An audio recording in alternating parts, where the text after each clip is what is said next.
Hey, you want to hear about aliens?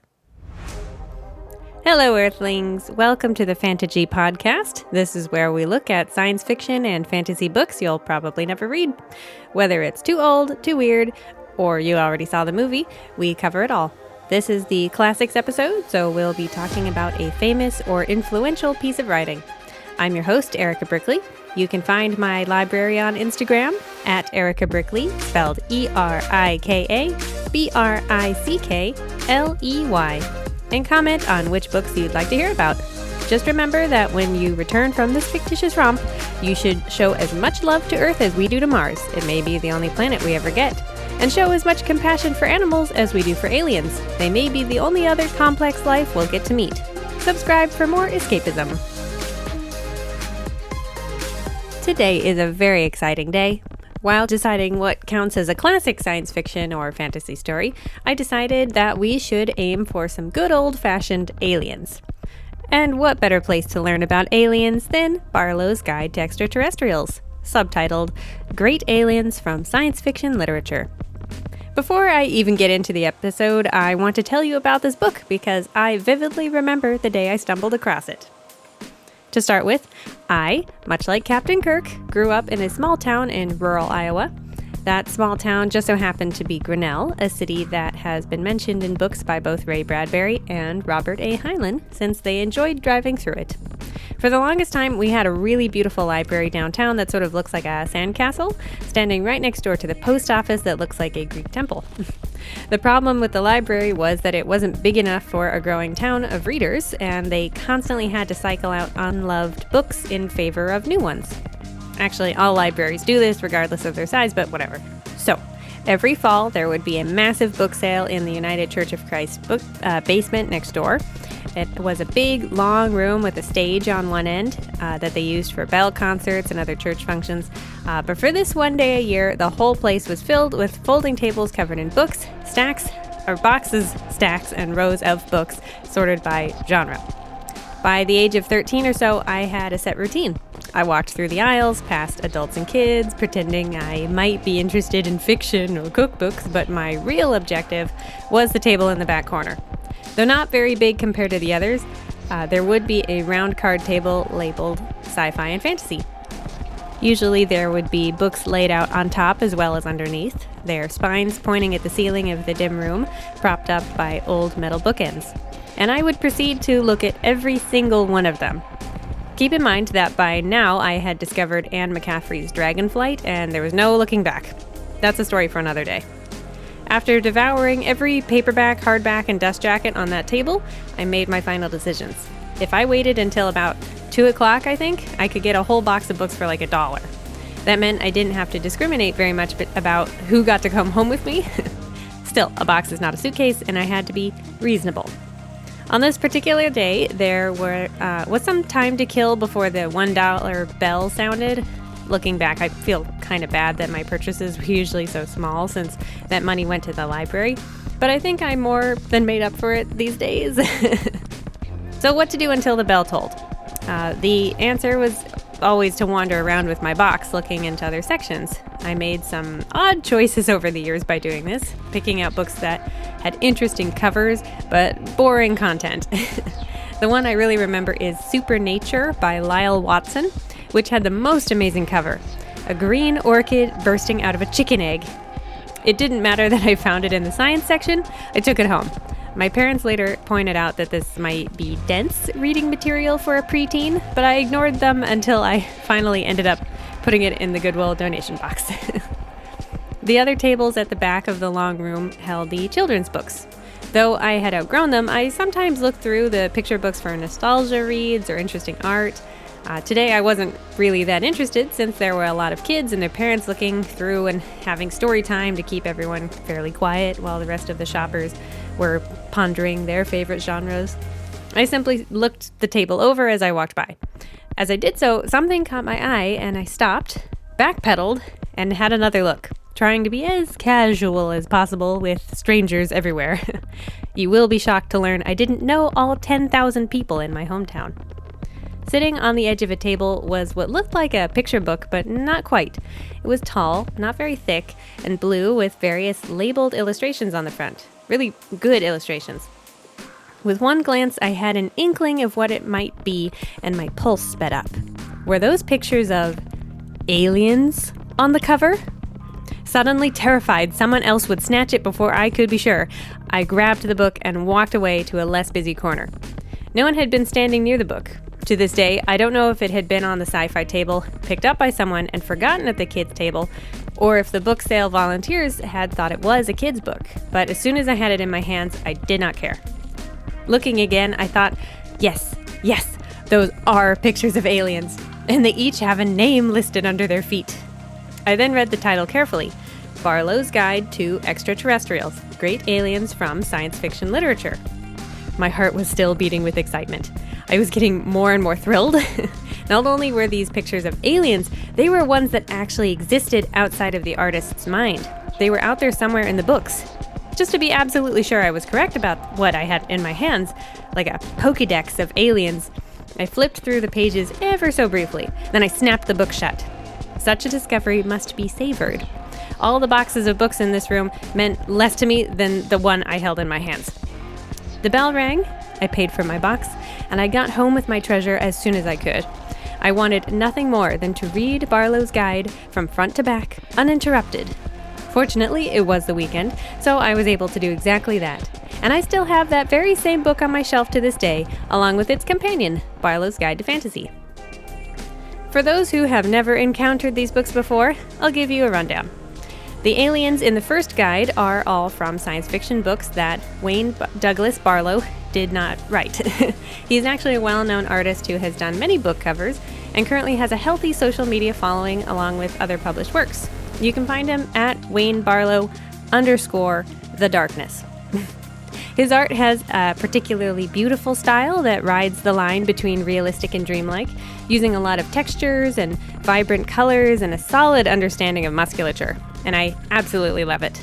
He's up there with Michael Whalen for producing incredible works and book covers. The idea behind the guide was to illustrate creatures that Barlowe felt hadn't been artistically portrayed as well as they could be, or at all. According to his Instagram, the very first one he painted was the Thrint, a being from Larry Niven's world of Ptavs. That came as a surprise to me, since I much prefer the singing trees and flying stingrays. So I asked him why he started with that one. His response was, "Not sure anymore. I was going through a Niven phase at the time, and maybe it was the scaliness." With a double question mark and dinosaur emojis. As a side note, I've made 2 plushie dolls based on paintings from this book. You can scroll way back through my Instagram if you're interested in seeing them. Mr. Barlowe told me he liked the Syrian. Anyway, back when I stumbled across the guide, I was still finding out about the wide world of science fiction literature. I was born in the 90s, so learning to use the internet and get even a flip phone took a little bit longer. Typing something into Google or Yahoo or Jeeves didn't guarantee you'd get the results you wanted, whether or not you knew what you were looking for. I didn't know that Anne McCaffrey was part of a wealth of incredible writers with a style and a perspective I would love. I just knew her work excited me. Though none of her dragons are illustrated in the guide, it was in the same vein and gave me a reference point as I continued exploring library shelves. I didn't know Ursula Le Guin, James White, Jack L. Chalker, Frank Herbert, Poul Anderson, Arthur C. Clarke, Piers Anthony, or any of the others, including today's author. We'll get to them in a minute. I only vaguely knew about H.P. Lovecraft, and my dad was a huge fan of the movie The Thing, based on John W. Campbell's Who Goes There, though I was too much of a scaredy cat to read it, and too young to watch it. Really, I was too young for all of these books, except that I found them a little bit early, or at least found Dragonflight early, and then the guide. The only alien I actually knew that was featured in the guide was the Ixchel from A Wrinkle in Time by Madeleine L'Engle. To be fair, that book is aimed at teenagers while the rest of the featured creatures are more for adults. And I hadn't read it since I was about 10 years old, so the image I had of the gray tentacled Ixchel was so different from what Barlowe had drawn that it shook me to my core. In a good way. It's one of my favorite depictions in the book, actually. After a while, I started to think about collecting the books that have aliens included in Barlowe's guide. I could have a whole shelf devoted to it. Unfortunately, two factors got in my way. 1, space or lack thereof, and 2, choice. By collecting so many vintage paperbacks, I learned that there are often multiple covers available for a single novel, and I didn't know how to choose. Really, that became more of an excuse since the lack of space on the shelf problem loomed large. Out of all of the wonderful aliens that there are to pick from, I ended up choosing a story I read largely because of Barlowe's guide, and that is The Voyage of the Space Beagle by A.E. Van Vogt. It's a series of related stories written during the 30s and 40s that were compiled into a novel in 1950. My copy is included in a book called Triad, published by Simon & Schuster sometime during the 50s. It also includes The World of Null A and Slan. While the creatures from Space Beagle are probably more well known as iconic creatures, I think Slan and Null A might be more famous novels. We'll talk more about Van Vogt's famous aliens after the summary. My weakness as a sci-fi lover is that I don't really enjoy reading short stories, though I can't say that I'm talented at sticking with a super long narrative either. For this reason, I almost never read anthologies or magazines, even if those things contain incredible imagination and prose. I just struggle to pick up and start, losing steam after just a couple stories. When I picked up this copy of Van Vogt's work at a book sale and decided to read Space Beagle, I did so without knowing it was originally a set of short stories, and I'm fine with that. They all feature the same spaceship with the same main character, so it doesn't really matter. In that way, they resemble James White's Sector General novels, some of my very favorites for aliens and pacifist content, since there is mostly one main character in one main setting dealing with situations that pop up. And I really enjoyed The Voyage of the Space Beagle. I love anything with a compelling plot and good aliens, even more than I love any individual character. You can tear me apart in the comments for saying so.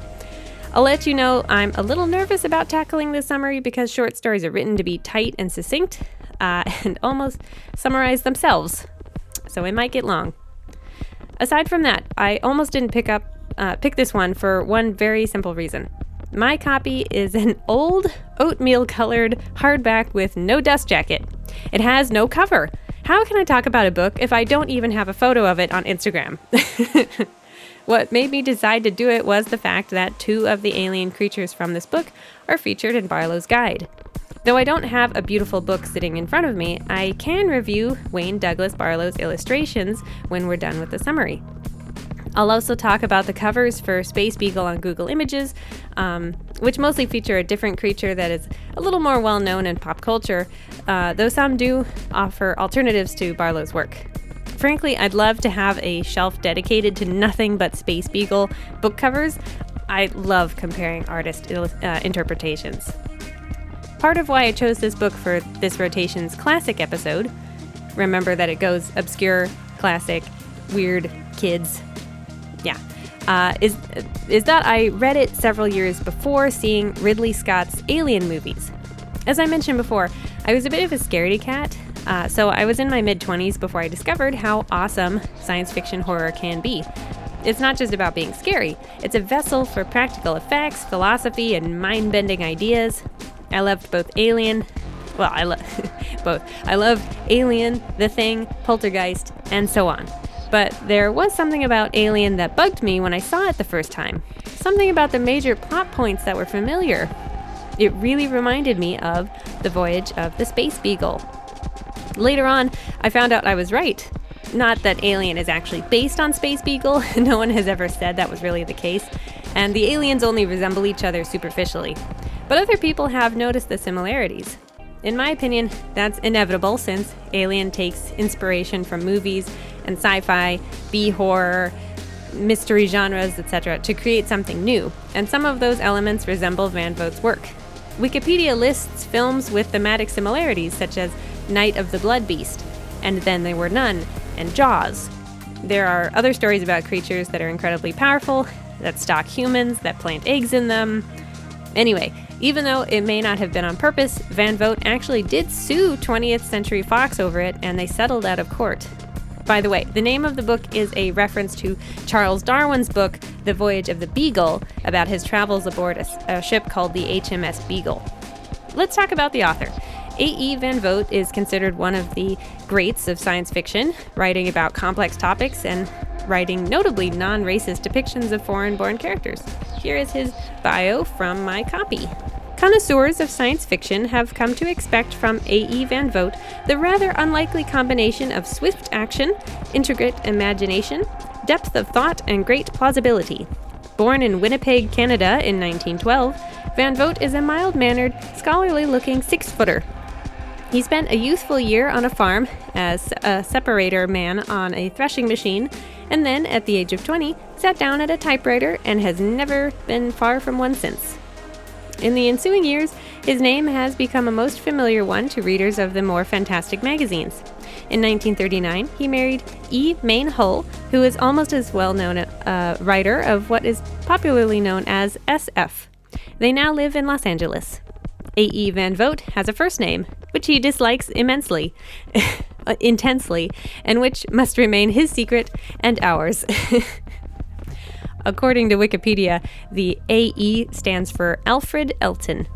By the way, this book, anthology, is dedicated to the writer Ford McCormick. Doing a quick Google search, I saw that Van Vogt also dedicated Rogue Ship to him, since he acted as a science advisor. Part 1. Black Destroyer. On a dark, dying world under a red sun, a prowling creature called Coral searches for prey in vain. Quote, his great forelegs twitched with a shuddering movement that arched every razor-sharp claw. The thick tentacles that grew from his shoulders undulated tautly. He twisted his great cat head from side to side, while the hair-like tendrils that formed each ear vibrated frantically, testing every vagrant breeze, every throb in the ether. Unquote. Normally, he would be able to sense id creatures from miles away, but his powerful body is failing him. In a century of wandering, he had come across 7 other corals that were withering away and killed them for their id. But now it's his turn. Just then, a round silver spaceship descends into the ruins of an ancient city, and Coral races towards it, his senses telling him there are id creatures inside to feed his aching belly. 2-legged beings in shiny spacesuits come outside, and Coral nearly rushes straight in for the kill. But something in his memory speaks of machines more powerful than himself. He reasons that he is seeing alien scientists on a mission, ones who would foolishly refrain from harming a specimen such as himself. So, boldly, he approaches them. One of those 2-legged aliens is Elliot Grosvenor, the only Nexialist aboard the Space Beagle. He specializes in a field his fellow crewmates don't understand or respect, so he hangs back while they take the lead, waiting for the right opportunity. One of those specialists is Kent from the chemistry department, a popular man with a big personality and lots of support for his candidacy as the next expedition director. Personally, I'm taking no chances with anything as large as that, Kent says with a laugh, drawing his weapon. Morton, the current director, says it is exactly that caution that won Kent a spot on this mission, though Grosvenor wonders if the positive comment is more for those listening to their headpiece radio communications than for his political opponent's benefit. Morton steps forward ahead of the group, while the other specialists converse quietly, nervous about the cat's size and curious about its intelligence. Probably a member of the ruling race, someone says. Seidel, the psychologist, comments that although its shape suggests an animal, its willingness to approach is indicative of an aware, intelligent being, though it may have developed into a more primitive state since the days of city building. Coral resists his hunger, listening to the radio conversation through his ear tendrils and projecting his name on the same frequency while pointing at himself with a tentacle when he's about 10 feet away. Though neither creature understands the other's language, the sentiment is communicated, and Morton gets Gorley, chief of communications, on the job. Meanwhile, Seidel, the psychologist, notes that the cat's tentacles are tipped with suction cups that would allow the creature to operate machinery. It's time for lunch and deliberation. Director Morton wants to know what might have happened to the civilization on this planet. After it fell to ruins, why didn't it rise up again? The giant cat clearly wants to come along, and, without a good way to communicate yet, they let it come up the elevator with them to get a whiff of the onboard atmosphere. The high oxygen level should be fatal to him based on the chlorine in the air outside, but the cat walks in with no problem. Smith, the biologist, is extremely interested, as no creature has ever been discovered that can breathe both chlorine and oxygen. Meanwhile, Grosvenor is uneasy about the giant cat for different reasons than the others, who keep their distance. He's also uneasy about his position within the ship. Though he is technically the head of the Nexialist department, he's also the only member. And within the political landscape of the ship, he does not feel as free to speak with Director Morton as the other department heads do. The biggest manifestation of this problem is his spacesuit's headset, which was only fitted for receiving transmissions and sending out over the open channel. Private conversation is impossible. Inside the ship, the group comes to a series of elevators that go up to the living quarters. They make the mistake of sending the huge cat up on his own, scaring him into acting like a caged animal. He tears the doors off the elevator as it comes to a stop, and feels foolish for revealing his true strength. Similarly, the humans regret scaring him. They watch the coral retreat to a carpeted room to lay on the carpet, where he contemplates how to seize this ship and fly it back to a planet with unlimited prey. Chapter 2. Coral settles into watching the humans, accompanying them outside as they explore the dead city. They offer him food, not realizing he must consume living things, for id, spelled ID, is, quote, not merely a substance, but a configuration of a substance, unquote. Despite quivering with hunger, he patiently observes how machinery is operated, how many men go off into the city alone. As Coral watches the humans, who put up with his fierce gaze, so Grosvenor watches Coral. Because no one on the ship of nearly 1,000 people really knows what an Nexialist does, no one needs him, leaving him free to do so. He also listens to the open channel to hear conversations. The men are preoccupied with what they find in the ruins. There are tools, weapons, and machines. Pennins, the chief ship's engineer, notes that they are fitted with transformers for receiving energy, but no power source.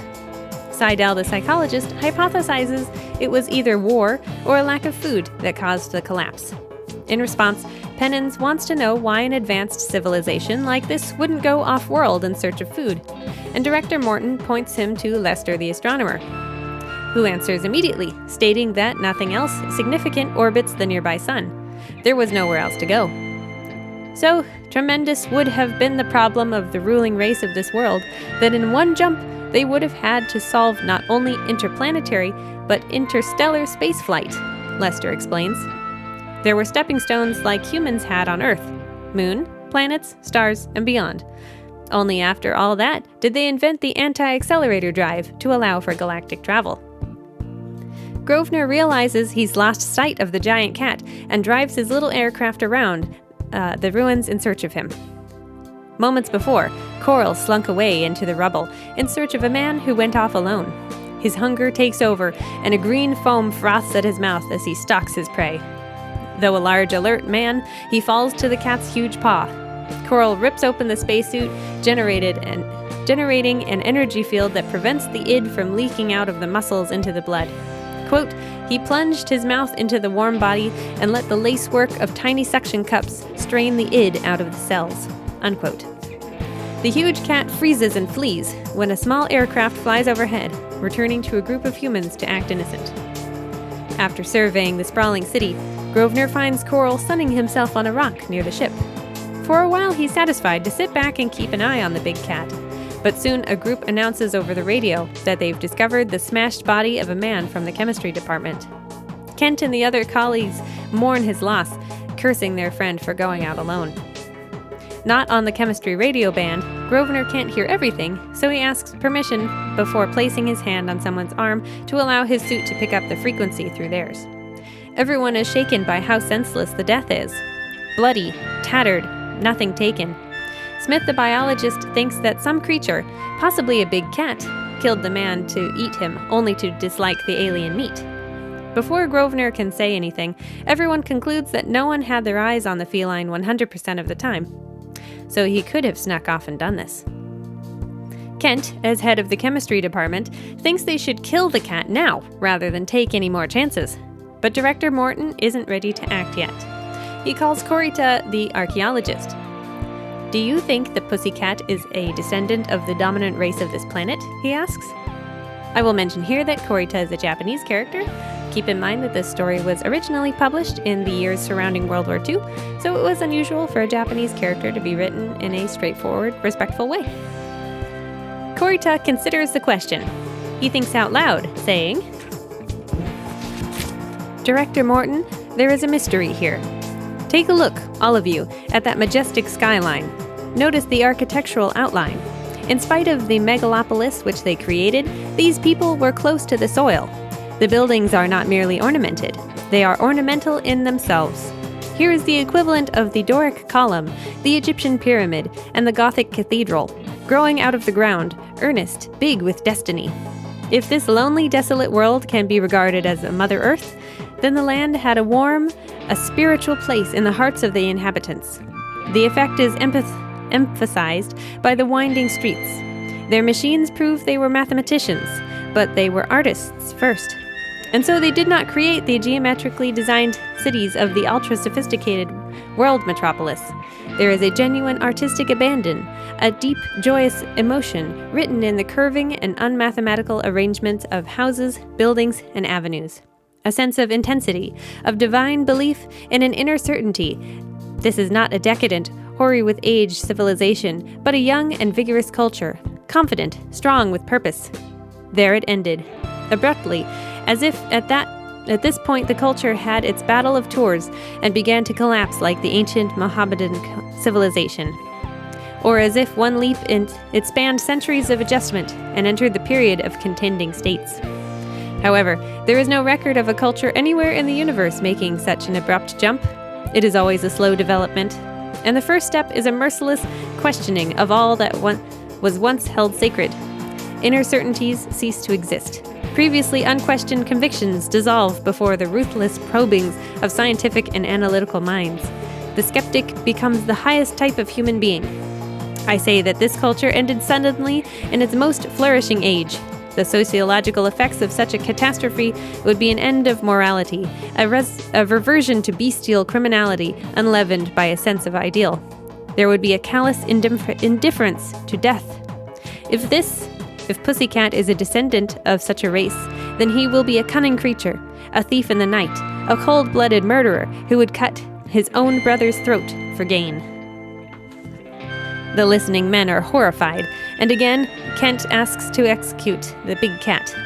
However, Smith, the biologist, feels they should preserve the beautiful specimen, even if it did kill one of their own.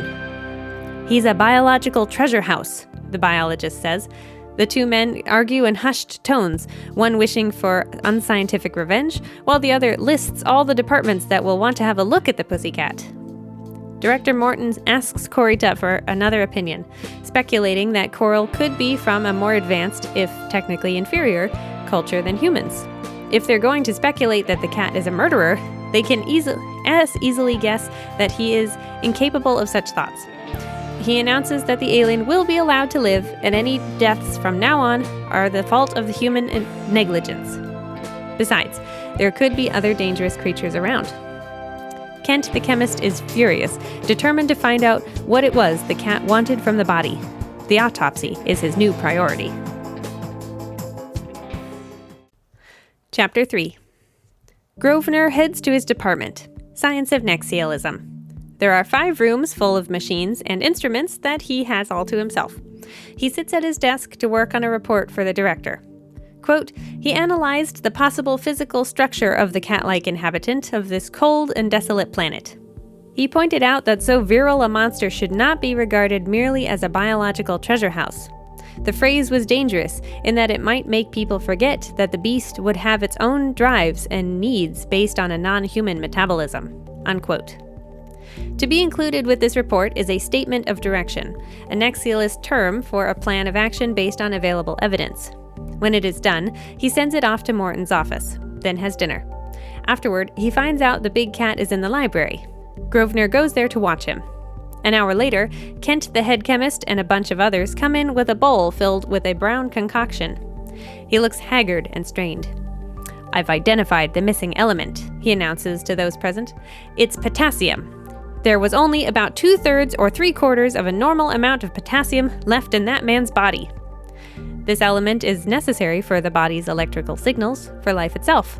The bowl he brought in contains living cells with potassium in suspension, and Kent believes the big cat rejected human food because he couldn't smell any active potassium in the dead stuff. I think he gets the vibrations of things, Gorley, the communications specialist, says. Sometimes when he wiggles those tendrils, my instruments register a distinct and very powerful wave of static. Everyone is interested in Kent's experiment, and they watch as the bowl is set down in front of the cat. Coral examines it, identifying the id in the contents. Yes, it's there, but in such trace amounts that it's useless to him. However, the purpose of the experiment is clear enough, and Coral picks up the bowl with a suction cup tentacle to fling the gruel at Kent's face, then grabs the man with another tentacle to fling him aside.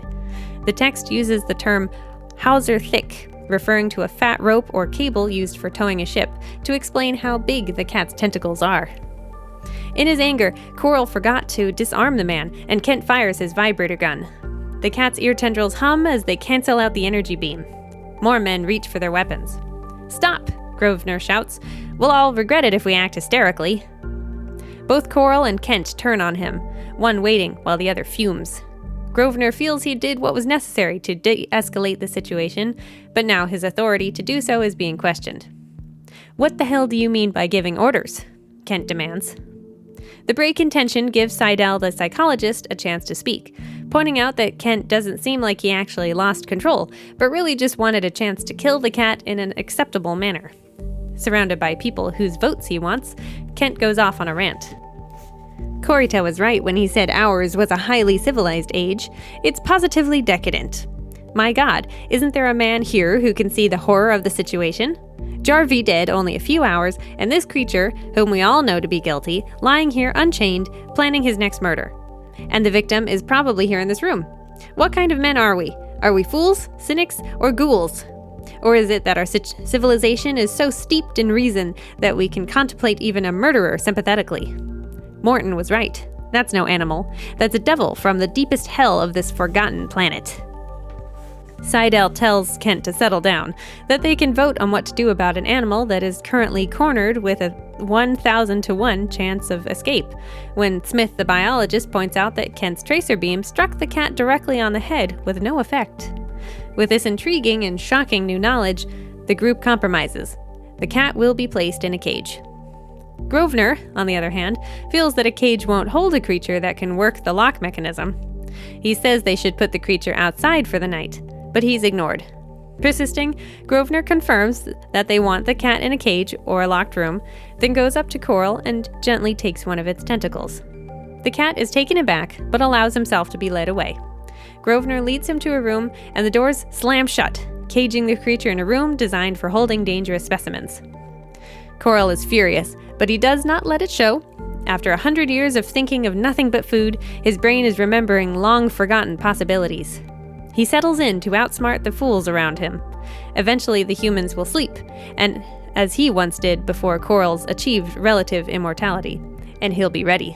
Coral listens to the pattern of men coming by to check the door while he tunes his body to the frequency of the ship's atomic engine, feeling the flow of electricity into the wires of the lock on his cage. It clicks open, and he pushes through the door with a tentacle. The text says, "For a moment he felt a return of contempt, a glow of superiority, as he thought of the stupid creatures who dared to match their wits against a coral.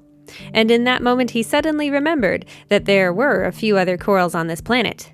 It was a strange and unexpected thought, for he had hated them and had fought them ruthlessly. Now he saw that vanishing small group as his kind. If they were given a chance to multiply, no one, least of all these men, would be able to stand against them. Thinking of that possibility, he felt weighted down by his limitations, his need for other corals, his aloneness. 1 against 1,000, with the galaxy at stake. The starry universe itself beckoned his rapacious, vaulting ambition. If he failed, there would never be a second chance. In a floodless world, he could not hope to solve the secret of space travel. Even the builders had not freed themselves from their planet. Coral finds a bedroom and a sleeping man, and quickly pounces on him, crushing his throat, and sucks the id from his body. He does this 7 times, then returns to his cage with perfect timing as someone comes to check on him. Then he slips into 4 more bedrooms. However, he pauses when he comes to a dormitory of 24 men. Quote, "For more than 1,000 years, he had slain all the living forms he could capture," unquote. There was no way he can resist this temptation. He finishes the satisfying deed and realizes he's overstayed his welcome. Coral's fantasy of a night of swift, perfect timed killings crumbles. It is now unlikely he can seize this ship in one day. The cat lopes back to his cage to find the 2 guards discussing the open door. Upon seeing the nightmare of his shape in the corridor, one draws a weapon while the other lets out a shriek to wake the whole ship that ends when Coral kills them both. Not sure yet what else to do, he flings the bodies away from the prison and locks himself back up, pretending to sleep, preparing himself for the struggle of a lifetime.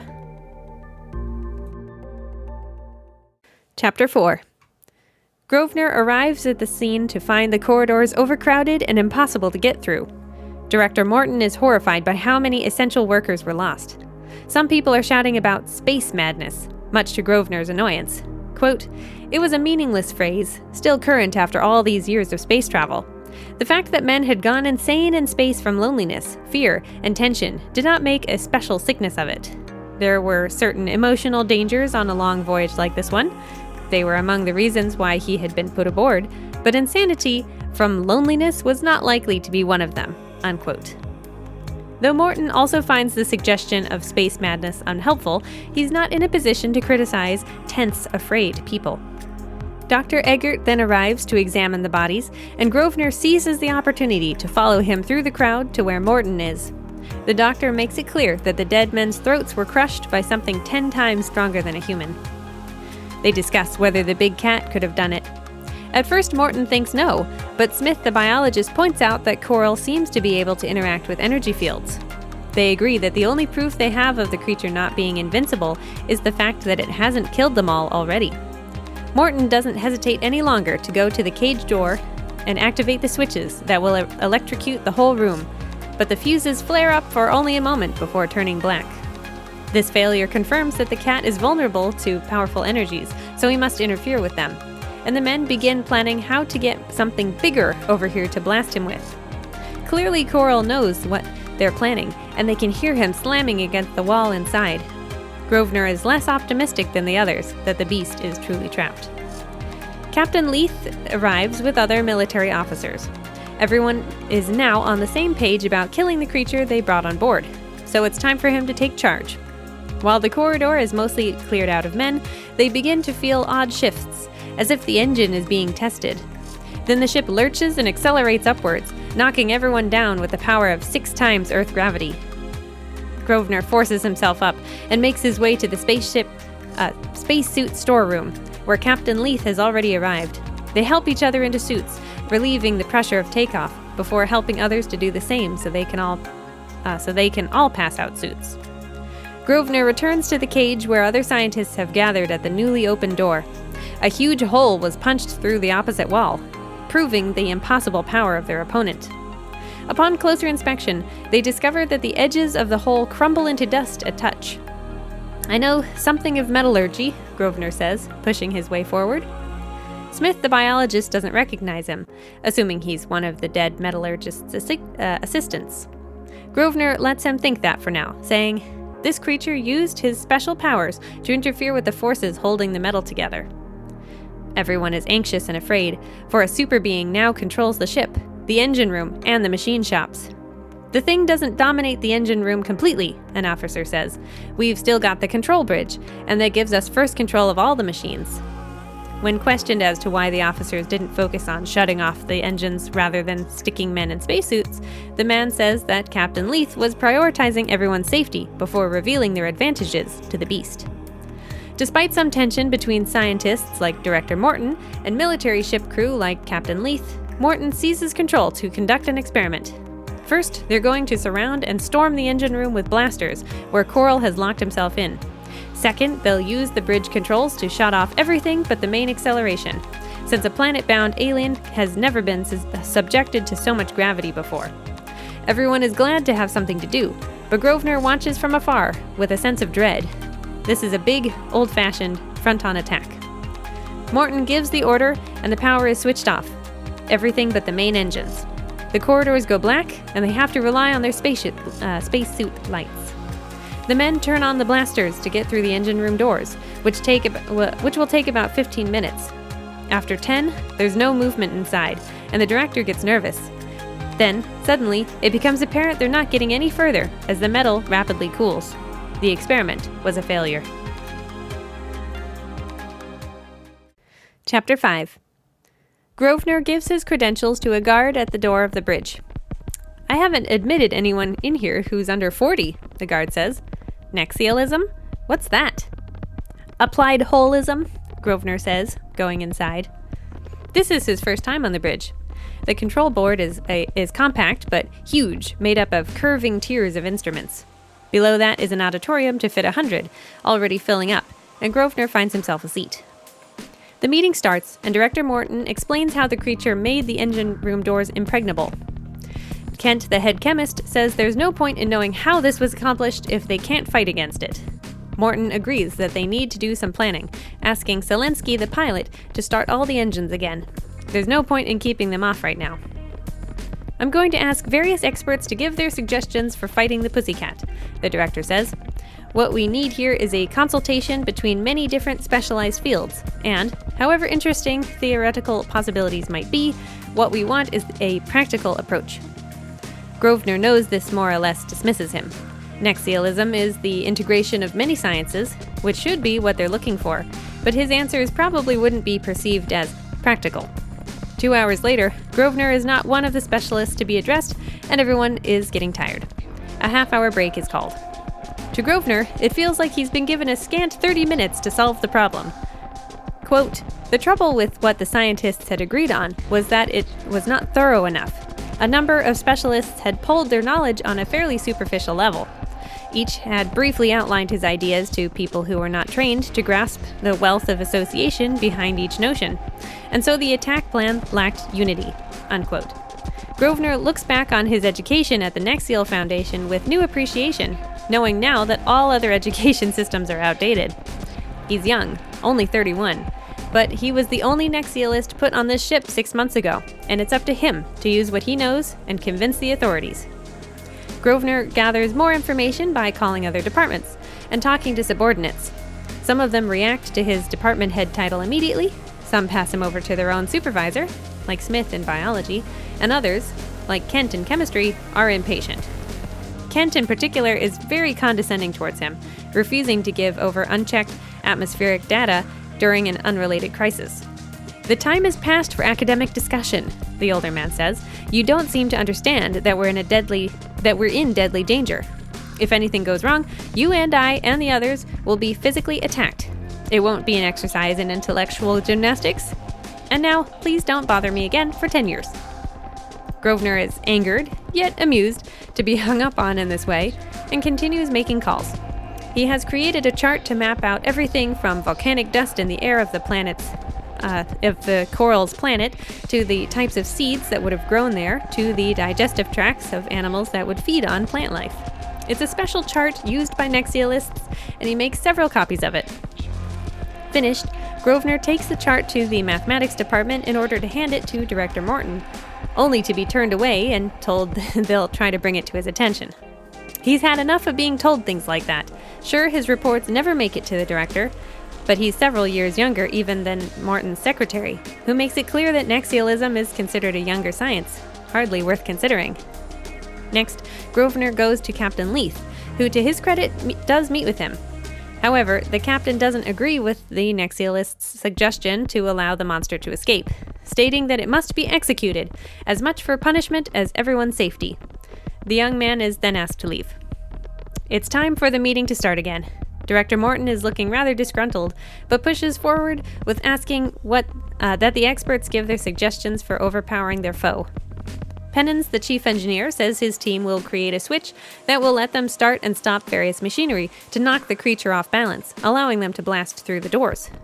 Gorley, the chief communications engineer, says his team will go in with various gadgets meant to overwhelm the monster's energy manipulation capabilities. Zelensky, the chief pilot, reminds everyone that the plan must be executed in quick succession, giving the monster no breaks from the barrage and increasing its confusion. Then they'll decelerate the ship, a sensation the cat has never felt before. Korita, the archaeologist, summarizes the big cat's mistakes, panicking in the elevator, revealing its powers after the bowl of potassium experiment, getting caught on its nighttime killing spree. This points to a primitive, egotistical mind. Korita says, he is like the ancient German soldier who felt superior to the elderly Roman scholar as an individual, yet the latter was part of a mighty civilization of which the German of that day stood in awe. In short, Korita thinks they can win. Much to the young man's surprise, Director Morton calls on Grosvenor to outline his plan, if only because he was so determined to share it that he visited both the director and the commander. Shakily, Grosvenor does, first giving a little introduction. At the Nexial Foundation, we teach that behind all the grosser aspects of any science, there is an intricate tie-up with other sciences, he says. There's too much to explain right now, so he moves on, though he says that someone trained in the overlapping sciences can solve the problem of the cat. He is able to break down the history of the planet. 1,800 years ago, due to volcanic soil in the atmosphere, the sunlight changed and most plants died. While out exploring, the ship's crew found deer-like creatures that were nearly impossible to catch that contained potassium similar to Earth creatures. Since there is almost no plant life, there are very few deer or other creatures, and the big cats lost most of their food source. It's very strange that in all this time, the cats never tried to farm the deer or the plants. He deduces that the cats were not the dominant race on this planet, but animals experimented on by the city builders. Grosvenor looks out over his rapt audience, trying to ignore the way Kent, the chemist, looks off into the distance as if annoyed. He keeps going, even though he knows some of what he's going to say won't make much sense to anyone without his particular scientific training. What about the city builders? He concludes that they wiped themselves out in an atomic war 1,800 years ago, darkening the skies. The big cat is intelligent, yes, but he is not a builder or natural tool user, and he is not fully aware of his own abilities. If they let him escape the ship, he'll be at their mercy. Grosvenor thanks his audience and sits. Some of the experts in the room scoff at the history presented, others want more evidence, and others say it's more or less compatible with what they found. When pressed further, Grosvenor says the best course of action would be to give the cat access to a corridor leading off from the engine room that goes to an escape pod. Captain Leith makes the final call, saying that if the current plan fails, Grosvenor's will be considered. Chapter 6. Meanwhile, in the machine shop, Coral works on a lifeboat ship in the hopes of readying it for escape. He remembers most of what the builders taught him, how to use and adapt to machinery. With this little ship, he could get back to his planet, teach his fellow corals, and go out into the universe in search of id. Then again, he's not sure if he has to leave the ship. The humans don't seem capable of overpowering him.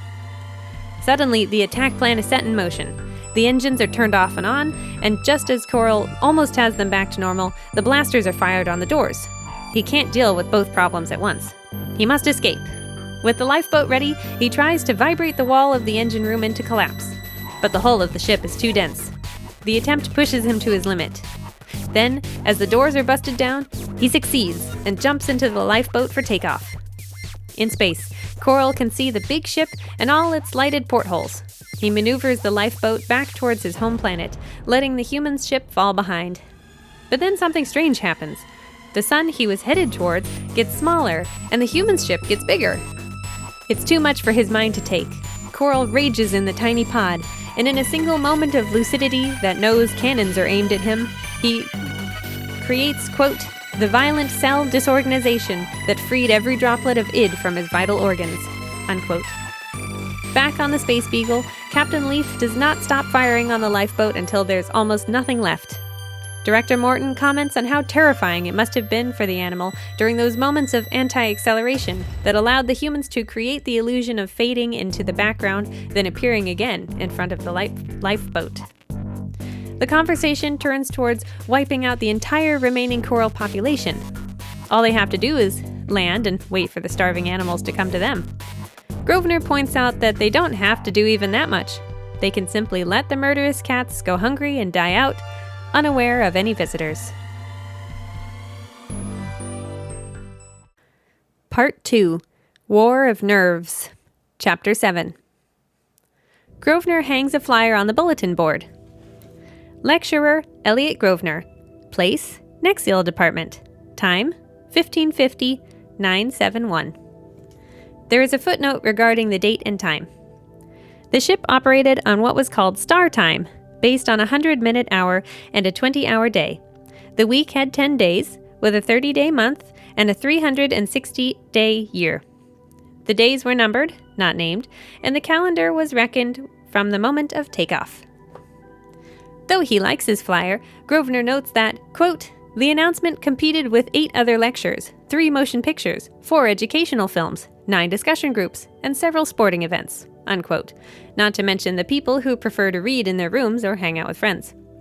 Then again, Grosvenor used not a piece of paper, but a gadget that makes the words change color like a neon sign, so it really stands out.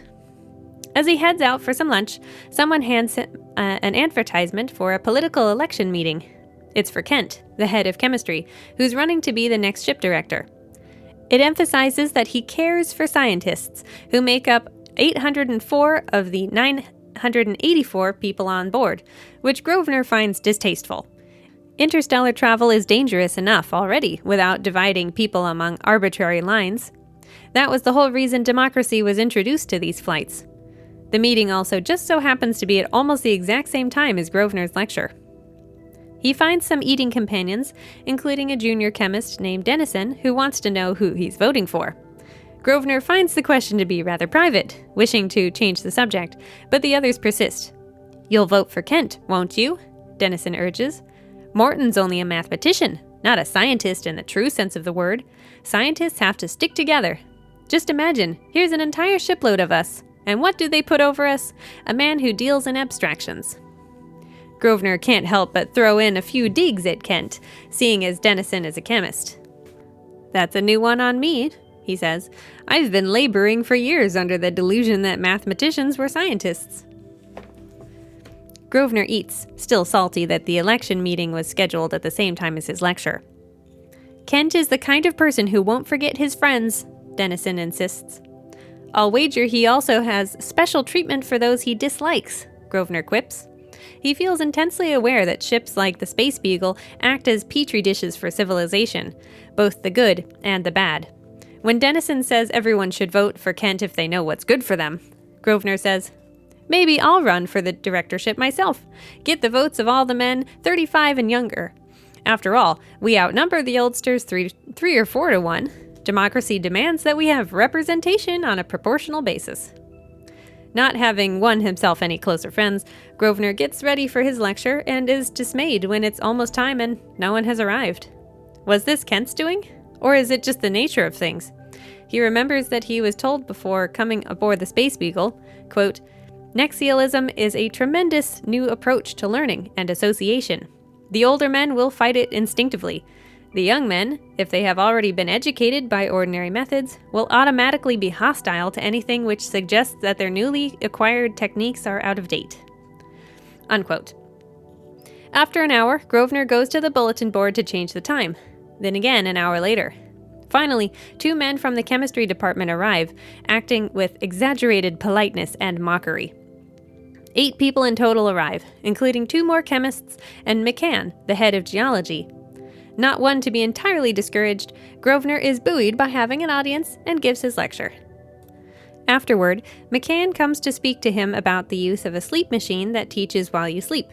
Without proper training, a person can only tolerate it for a few minutes every hour, but with hypnosis and psychotherapy, Grosvenor is capable of sleeping a full 8 hours with it turned on. The Nexialist emphasizes that there are many learning methods used, including tachistoscopic films and the use of one's senses: touch, hearing, sight, smell, and taste. It's all about repetition and speed. It sounds too outlandish, and McCann is a bit doubtful, but he also wants Grosvenor to come speak to the geology department so they can work on utilizing some of these advanced techniques. Though the chemists who attended the lecture leave laughing, Grosvenor feels victorious for having made an impression on one person today. Chapter 8. Grosvenor is shocked the next morning when he arrives at his department to find the door open and 3 of the 5 rooms full of chemists moving stuff in. The remaining 2 rooms have had a lot of the other Nexialist equipment shoved in. Upon closer inspection, he sees most of the chemistry materials are for food production. Kent has cleverly usurped the space for the greater good, leaving Grosvenor only 2 rooms with a back door. It would look to most people as if the space was being better utilized now than it was before. Setting aside his anger, Grosvenor assesses the situation. His dislike of Kent must have been reported by Dennison. So, he goes around telling people, "Will you pass the word along that I welcome this opportunity to further the education of the staff of the chemistry department, and that I hope no one will object to learning while he works?" The first thing Grosvenor does after that is go into his remaining workrooms and put together a hypnotic gas, which he locks in a cabinet in the outer room where everyone is working. When confronted, he first says it's part of his educational program. Then he says he's only joking, that it's merely a deodorant to counteract the chemistry smells. The gas works fast, and Grosvenor quickly deduces who is well affected. To one man he says, "Go to the washroom in 5 minutes, and I'll give you something. Now forget about it." He repeats this with 6 men, giving each one a different time. When the men come to the washroom, Grosvenor gives them a tiny ear crystal to wear. He then explains to them that it is a radio, that they will never consciously hear what is said through it, that you'll forget it's even there. "Well, imagine that," the men say. After switching up the hypnotic gas, Grosvenor gets about 10 of the 15 technicians into a deep enough state of hypnosis to give them earpieces. His plan is to turn them into geniuses, though it will take some work. The hypnosis has to be carefully maintained, and an educational program will be played through the earpieces on loop. The next item on the itinerary is to visit Director Morton's office in the mathematics department. It's an impressive space with a whole wall dedicated to a view screen of the Milky Way, including star clusters just outside Galaxy proper, like the one the Space Beagle is currently passing through. They won't be stopping at any of these suns, instead heading farther out to another galaxy. Morton already knows about the chemistry department's invasion of the Nexialist space. Just to see what he'll do, Grosvenor asks that Kent's team be removed, but the director shakes his head. Pressing further, Grosvenor asks if it's okay for one department head to take over another space, to which Morton replies, "Let us suppose that I placed this matter on the agenda, and then it was decided that Kent could have that part of your department he has already taken over. The status, being affirmed, would thereafter be permanent. It occurred to me that you might not care to have that limitation placed upon you at this stage." Grosvenor is pleased. He and the director are on the same page about this, knowing that Kent will have to be pushed out using subtler means. The head chemist has already applied for use of Grosvenor's 4 stolen rooms. Morton's office controls what goes on the meeting agendas, so he can also keep Kent's application for space off the list for at least 1 meeting, and then cancel the next meeting, giving the Nexialist 22 days to take action. Privately, Grosvenor doesn't think he needs quite so long, but there's no harm in having extra time. Before leaving, he brings up the problem with his spacesuit headset not being tuned in with the other department heads, and Morton promises to have the clerical error fixed. They shake hands and part. Upon returning to the jumbled mess of the Nexialism department, Grosvenor discovers Seidel the psychologist watching the chemists continue to convert the space to their needs. "Young man, isn't this a little unethical?" he asks. Playing dumb regarding the hypnosis, Grosvenor agrees that the takeover of his space is indeed unethical. "That isn't what I meant, but I see that you feel justified," Seidel concludes. Pivoting, Grosvenor asks, "Are you referring to the method of instruction I am using on these men?" The psychologist is hesitant to take Grosvenor's side in this. He was asked by Kent to take a look at the men who have been acting a bit odd, and he finds it disagreeable that Grosvenor has hypnotized people without their permission.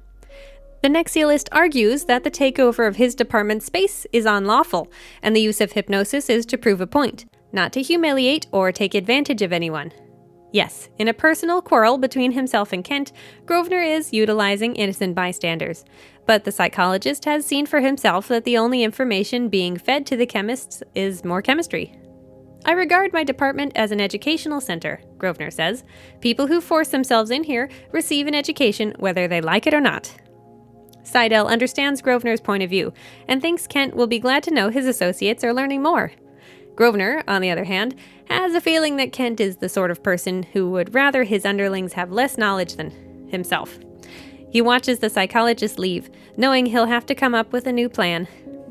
To get some perspective, Grosvenor seeks out Korita, the archaeologist in the library. He wants a bigger perspective on democracy as a whole, to know how he can avoid antagonizing Kent and sending the whole ship into a tailspin towards dictatorship. Korita smiles and says it would be a unique victory if he succeeds. Chapter 9. As the two men walk down the corridor, they come to a window looking out into space. Grosvenor is about to say that he would like to see Korita again, but the words catch in his throat when he looks outside and sees a woman wearing a feathered hat. This bizarre image is followed by flashing lights and sounds, along with pain and clenching of the eyes. Hypnotic hallucinations! Grosvenor's training allows him to break the cycle and reject what he sees and feels. He runs for the nearest communicator and shouts, "Don't look at the images! They're hypnotic! We're being attacked!" He trips over Korita's body on the floor. The historian was overcome by what he saw, but he isn't dead. So, Grosvenor uses his own hypnosis training to instruct Korita to listen only to his commands, to calm down, and to not respond negatively to the hallucinations anymore. When I say 3, you're wide awake. 1, 2, 3, wake up. Fighting the effects of the flashing lights himself, Grosvenor hurries with Korita back to the Nexialist apartment, helping others wake up along the way. The attack is very persistent, and images of women keep popping up. Not everyone they come across is unconscious. One man stares into space, while another fires his weapon at them. Grosvenor tackles him, and the man, a Kent supporter, growls at him. "You damned spy! We'll get you!" There's no time to worry about this, though it is worrying that the hallucinations have driven someone to the point of violence so quickly. In his department, Grosvenor gets a pair of dark glasses for himself and for Korita, then turns on his own specialized lights to counteract the effects. He checks his instruments and determines that the onslaught has overridden his own hypnosis, so he can no longer influence the chemists with the earpieces. Just in case, they drag those men into the washroom and lock the door, in case they wake up and attack him like their colleague did. Grosvenor can tell that this whole thing is an attempt at mind control through visual images and hallucinations. True control of one alien's nervous system by another is not really possible, but the men are greatly affected just the same. He needs to reach the bridge and turn on the ship's energy screen to black out the attack. Just then, he feels a sensation that tells him the ship has changed course. Telling Korita to stay put, Grosvenor takes a portable light source and gets in a loading vehicle, zipping through the corridors past unconscious and fighting people until he reaches the control room. He's not the only one there. There are overturned vehicles with people ducking behind them with weapons, as Captain Leith defends the bridge and Director Morton's people attack. Clearly, the hallucinations and confusion are bringing out all the hostility they felt between the military officers and the scientists, and they're vying for control. Under normal circumstances, these pent-up feelings would never come to all-out war. Unable to do anything, Grosvenor returns to his department. Korita immediately has him look at the instruments to see that the ship is heading straight towards a white-hot star. They have 11 hours until impact. He has to get into the control room. With Korita's help, Grosvenor sets up an encephalo-adjuster, a device that will allow him to transmit impulses from one mind to another. It takes them 37 minutes. Reluctantly, Korita agrees to stay behind while Grosvenor speeds through the ship on the loading vehicle. Now that time has passed, the hypnotized people will be much more unpredictable, waking up suddenly and responding to repressed impulses. Men who dislike each other might be pushed towards murderous hatred without realizing it. He reaches the correct corridor, where 3 men are already dead and flamethrowers are blasting. Then the fire stops when there's some kind of explosion. Only the ship's ventilation system keeps them from suffocating on smoke and dust in the narrow spaces. Director Morton spots Grosvenor and beckons him over. Although influenced by hypnosis, Morton acts reasonably, as though it's fully understandable how the ship has descended into warfare so suddenly, with Leith and Kent making trouble. Grosvenor activates the encephalo-adjuster, sitting in the vehicle, aiming it at Morton, and the director unfortunately knows what it is and wants to know what he plans to do with it. He explores the thoughts being pushed into his mind about aliens attacking the ship. But his reason is quickly overcome by the idea that Grosvenor can use this machine against Leith the next time the captain tries to make a deal. The temporary truce between sides gives Grosvenor the opportunity to leave and see Captain Leith. To his surprise, the captain's motives are quite sincere. He and the rest of the officers are dedicated to keeping the ship functioning as well as preventing the scientist factions from taking control, lest they damage vital systems. Is he really willing to drive the ship into a sun just to prevent a hostile takeover? Grosvenor activates the machine. The text says, "Brainwaves, minute pulsations transmitted from axon to dendrite, from dendrite to axon, always following a previously established path depending on past associations. It was a process that operated endlessly among the 90 million neuron cells of a human brain. Each cell was in its own state of electrocolloidal balance, an intricate interplay of tension and impulse. Only gradually, over the years, had machines been developed that could detect with some degree of accuracy the meaning of the energy flow inside the brain. The earliest encephalo-adjuster was an indirect descendant of the famous electroencephalograph, but its function was the reverse of that first device. It manufactured artificial brainwaves of any desired pattern. Using it, a skillful operator could stimulate any part of the brain, and so cause thoughts, emotions, and dreams, and bring up memories from the individual's past. It was not in itself a controlling instrument. The subject maintained his own ego. However, it could transmit the mind impulses of one person to a second person.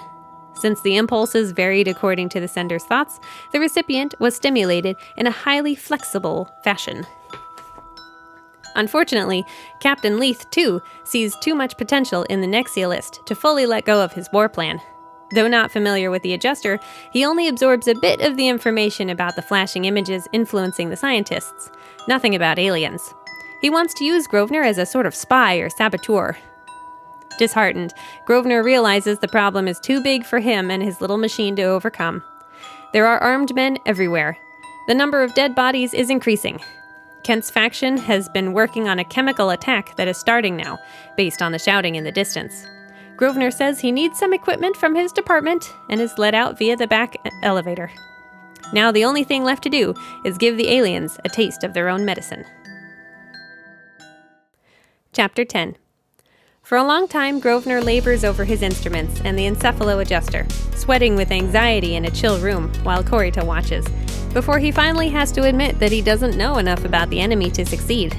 All he knows about them, aside from their hypnotic attack method, is that they have curiously woman-like bodies and faces, though some are partly doubled. "How is it you were able to save me, and not the others?" Corita asks. "I got to you right away," Grosvenor replies. For everyone else, the hallucinations have been on repeat for a long time now, and only a Nexialist mind trained in the right type of hypnosis could withstand it. More importantly, Grosvenor wants the historian's advice, to gain some insight into what type of civilization they're dealing with. Beings who can use hypnosis over a distance, as these can, would probably be able to stimulate each other's minds, Grosvenor says, and so would have naturally the kind of telepathy that human beings can only obtain through the encephalo-adjuster. What else would the ability to read minds without artificial aids have on a culture? This gets Corita thinking, despite his initial hesitance to speculate about a never-before-seen alien race. Since they can read each other's minds, there would be little to no doubt in society. They would hurry through the stages of civilization, quickly ending up in a state of decline that creates a dislike for change and a lack of empathy. It's not a perfect hypothesis, but it's all they've got. So Grosvenor has to work with the assumption that the Space Beagle has been attacked because its newness unsettles the aliens they've stumbled across. He only has 7 hours to save everyone. Grosvenor succeeds in reversing the images and projects them into a view screen with the encephalo-adjuster so he can examine them clearly. The text says, "That first clear look astounded him. It was only vaguely humanoid, and yet it was understandable how his mind had leaped to the woman identification earlier. Its overlapping double face was crowned with a neat bun of golden feathers, but its head, though now unmistakably bird-like, did have a human appearance. There were no feathers on its face, which was covered with a lacework of what seemed to be veins. The human appearance resulted from the way those markings had formed into groups to give the effect of cheeks and a nose. The second pair of eyes and the second mouth were in each case nearly 2 inches above the first. They almost made a second head, which was literally growing out of the first. There was also a second pair of shoulders and a doubled set of short arms that ended in beautifully delicate, amazingly long hands and fingers. And the overall effect was still feminine. Grosvenor found himself thinking that the arms and fingers of the two bodies would be likely to separate first. The second body would then be able to support its weight. Parthenogenesis, Grosvenor thought, reproduction without sex. The growth of a bud from a parent body, and the final separation from the parent into a new individual. The image in the wall before him showed vestigial wings. Tufts of feathers were visible at the wrists. It wore a bright blue tunic over an astonishingly straight and superficially human-like body. If there were other vestiges of a feathery past, they were hidden by the clothing. What was clear was that this bird didn't, and couldn't, fly under its own power. Projecting his desire to know more using illustrations on a blackboard, Grosvenor is able to connect his mind to that of the aliens, obtaining images of a city of tall, slender buildings connected by narrow walking paths. Aside from those, he sees nothing advanced, no machines, aircrafts, cars, or interstellar communication equipment. The view jumps from bird creature to bird creature, seeing how they move nimbly through their high-up world on long legs with lightweight bones, how they function normally even during the various stages of parthenogenesis. Finally, the images fade to a single alien pointing to the encephalo-adjuster, asking for the return of information. Chapter 11. The next step is terrifying, even to Grosvenor. He is up against a race of creatures for whom telepathy is as natural as vision, who allowed him to flit between their minds for a view of their world. He must now give himself up to the same treatment and the danger of possibly many minds invading his.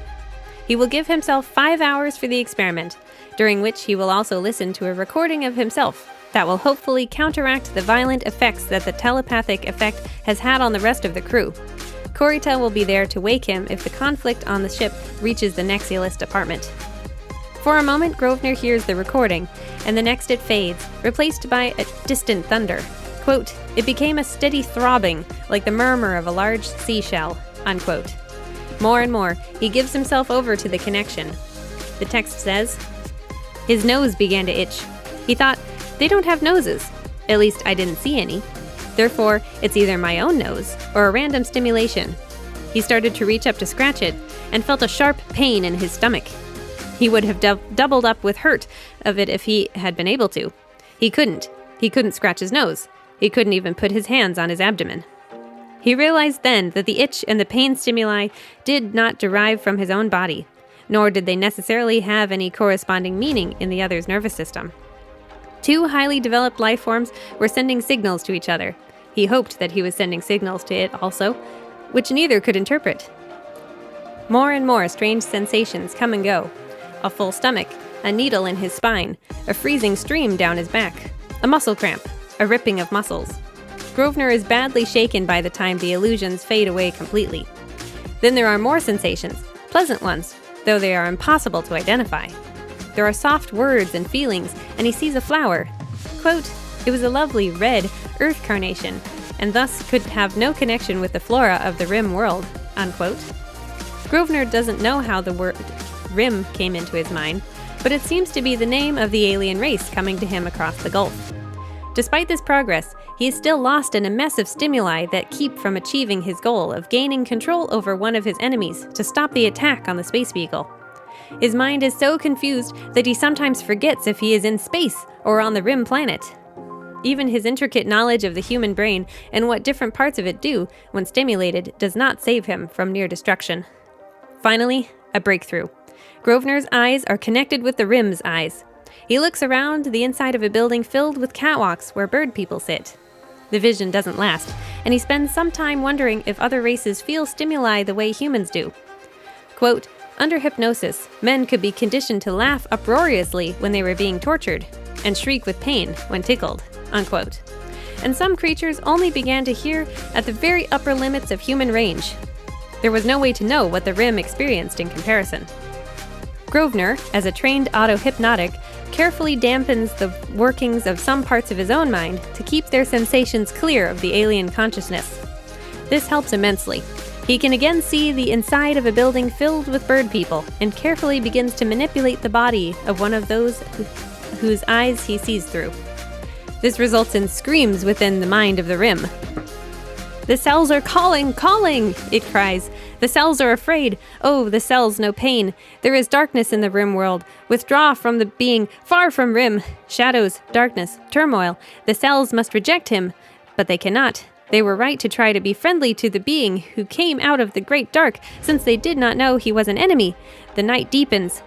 All the cells withdraw, but they cannot."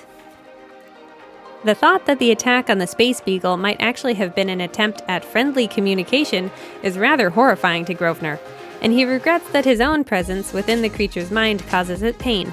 But he has no choice but to push on, or his people will perish. Chapter 12. To ease the tortured being's thoughts, Grosvenor reproduces feelings he experienced during their initial connection, feelings of comfort from the time of parthenogenesis. He orients his own presence as like that of a parent Rim still in control of a duplicating body, and the controlled bird person settles into the arrangement. Grosvenor begins host jumping, seeing through the eyes of beings roosting in the forest, or one on the other side of the planet where it is nighttime. He jumps between more than a dozen hosts.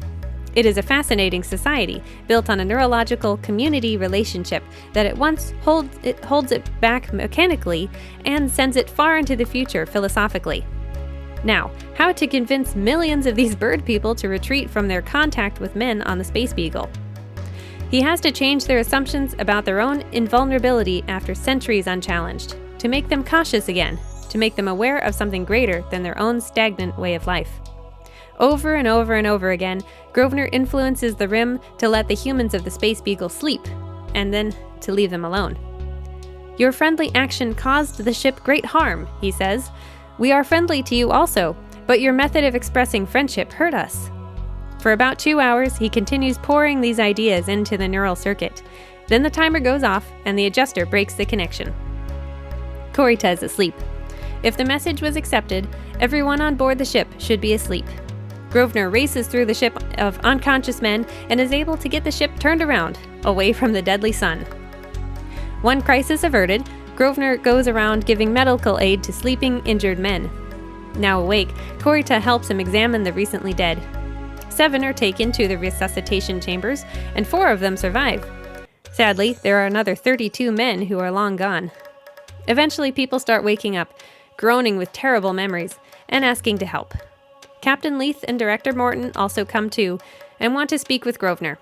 They immediately congratulate him, and thank him for trying to make them aware of the situation. The 2 leaders have Grosvenor give a summary of accounts to a gathering of department executives.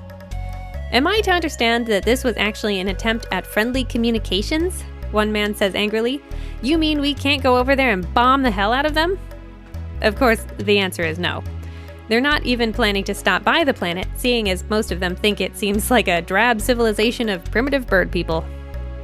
Grosvenor reminds them that a simple community life can still be a truly fulfilling one, but, quote, "It is unwise for birds, or men, to live too specialized in existence.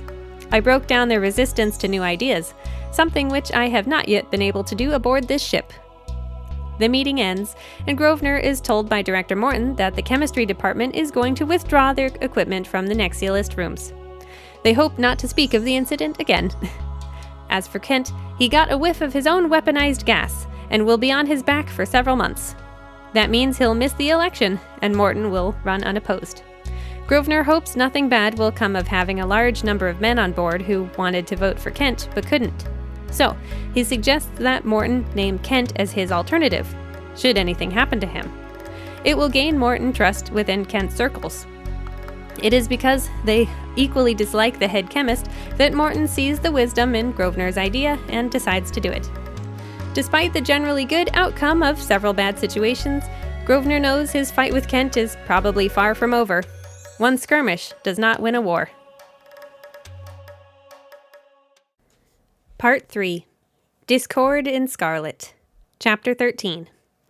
An alien entity called Ixtal floats in the vacuum of space. All there is to see are points of light that are distant galaxies. Quote, life was out there, spawning on the myriad planets that wheeled endlessly around their parent suns. In the same way, life had once crawled out of the primeval mud of ancient Galore before a cosmic explosion destroyed his own mighty race and flung his body out into the intergalactic deeps. Unquote. Ixtal's body is nearly immortal, sustaining itself on the traces of light that reach him. It's a curse because it means his mind keeps working, aware of how small the chances are that he'll ever float near enough to a galaxy, star cluster, sun, or even planetoid to find Ghoul again. Spelled G-U-U-L. He is sensitive to the movement of the universe, to the nothingness that stretches for light years around him. Therefore, it takes Ixtal a moment to recognize the reality of the ship passing through the edge of his awareness. His long body convulses, his forearms and forelegs thrashed, and his dazed eyes refocus. Ixtal focuses his energy senses into a beam tied to the ship, clearly an intergalactic vessel zipping between galaxies. Over a distance of many light years, the ancient creature is able to draw power from the ship to revitalize himself using his energy field, shocking the life back into his body. Then he pulls himself along the beam towards the ship. At first, Ixtal thinks he won't make it. Even though the ship turned its engines off, its momentum still carries it at a speed of many light years per day. Then, much to his surprise, the ship comes to a stop. This is the technique of a very advanced scientific society. An impenetrable energy field goes up around the vessel, preventing Ixtal from getting closer than 50 meters to it. They must have thought he was a projectile and put up their defenses. He stares hungrily at the big, round ship with its thousands of glowing windows. The text says, his mind, grooved through the uncounted ages to ultimate despair, soared up insanely. His legs and arms glistened like tongues of living fire as they writhed and twisted in the light that blazed from the portholes. His mouth, a gash in his caricature of a human head, slavered a white froth that floated away in little frozen globules. Ixtal watches as a door opens, and two-legged beings come out in their spacesuits with machinery to do some speedy repair work. There are no weaknesses in the ship's defense shield, and Ixtal fights the panic he feels as the work is done and the beings retreat inside. Before the ship door closes all the way, one lone being comes back out to retrieve some forgotten object and, on their way inside, looks up to see the floating alien. The two creatures stare at each other. Then more two-legged beings come outside for a look. Ixtal perceives that they are discussing him. Soon, a metal-barred cage is brought out towards him. Though this is the opportunity Ixtal has been waiting endlessly for, his body and mind are not used to exercise. He has to fight off fatigue and lethargy. Quote, he would need all his alertness if his race, which had attained the very threshold of ultimate knowledge, was to live again. Unquote. Chapter 14. How in the name of all the hells can anything live in intergalactic space? Someone demands. The immense blackness of space, the extreme distance between the ship and the galaxies that look no bigger than stars, is really settling onto the shoulders of the Space Beagle's occupants, including Grosvenor. Director Morton, seemingly out of macabre curiosity, asks Lester, the head astronomer, to calculate the likelihood of crossing paths with the alien being they discovered outside. Lester just laughs in response, stating that to figure out the odds of something so crazy doesn't exist. How is it possible that they would come across a living creature out here between two galaxies at the exact moment when they happen to stop for repairs? Listening, Grosvenor thinks it's very likely that the hole burned through the engine room wall is related to the alien discovery. He doesn't say anything because he doesn't want to be asked any questions about the impossibilities that scenario suggests. How powerful would a creature need to be to perform such a feat? It was like wondering how much energy would be too much for 1,000 corals to handle. Only a machine could do such a thing. The gathered men wonder if a creature as ugly as this should be blasted into oblivion on sight. A regular blood-red devil spewed out of a nightmare, ugly as sin, Morton observes, and possibly as harmless as our beautiful pussycat a few months ago was deadly. Smith, the biologist, gives it some thought. It may be a venerable old sage, meditating in the silence of space where there are no distractions, he says. Or it may be a young murderer, condemned to exile, consumed with desire to get back home and resume life in his own civilization. Korita, the archaeologist, suggests the team open the energy field wide enough to let the cage out, then observe its organs functioning in the vacuum of space without food or locomotion. With the pussycat, they had a barren planet to make guesses about. With this thing, they know nothing. They must be careful. Grosvenor wonders if he should say anything. At this point, they know so little that a ship full of these creatures could be just waiting out of range for the opportunity to fire on the Space Beagle. He decides to stay quiet, as the energy field around the ship should be adequate defense from exterior threats, and there's nothing he can say about the individual alien as a threat that would make any sense. Von Grossen, the head physicist, speaks up, stating that he thinks they should not continue the voyage for a week or a month until they have fully examined the creature with it safely suspended in space outside the ship. Chapter 15. The text says, Ixtal waited. His thoughts kept breaking up into kaleidoscopic memories of all the things he had ever known or thought. He had a vision of his home planet, long ago destroyed. The picture brought pride and a gathering contempt for these two-legged beings who actually expected to capture him. He could remember a time when his race could control the movement of entire sun systems through space. That was before they dispensed with space travel as such and moved on to a quieter existence, building beauty from natural forces in an ecstasy of prolonged creative production. The cage is successfully brought outside the force field, and the alien is enclosed inside. He makes note of the two technicians' weapons, atomic missile launchers. While powerful out here, Ixtal knows they wouldn't dare use them inside, and inside is where he wants to be. Just holding a bar of the cage is a revelation. Quote, he was safe after quadrillions of years of despair. Safe on a material body. No matter what else happened, control of the energy source of this power-driven cage forever freed him from his past inability to direct his movements. He would never again be subject only to the pull and equally feeble counterpull of remote galaxies. Henceforth, he could travel in any direction he desired. Unquote. Ixtal can feel the atoms in his body reacting to the metal. He examines the humans. They're quite small compared to him, and their spacesuits make it clear they can't survive out here on their own, their body's adaptability being less evolved than his. However, he knows better than to underestimate them. Quote, here were keen brains, capable of creating and using mighty machines, and they had now brought up a number of those machines, evidently with the purpose of studying him.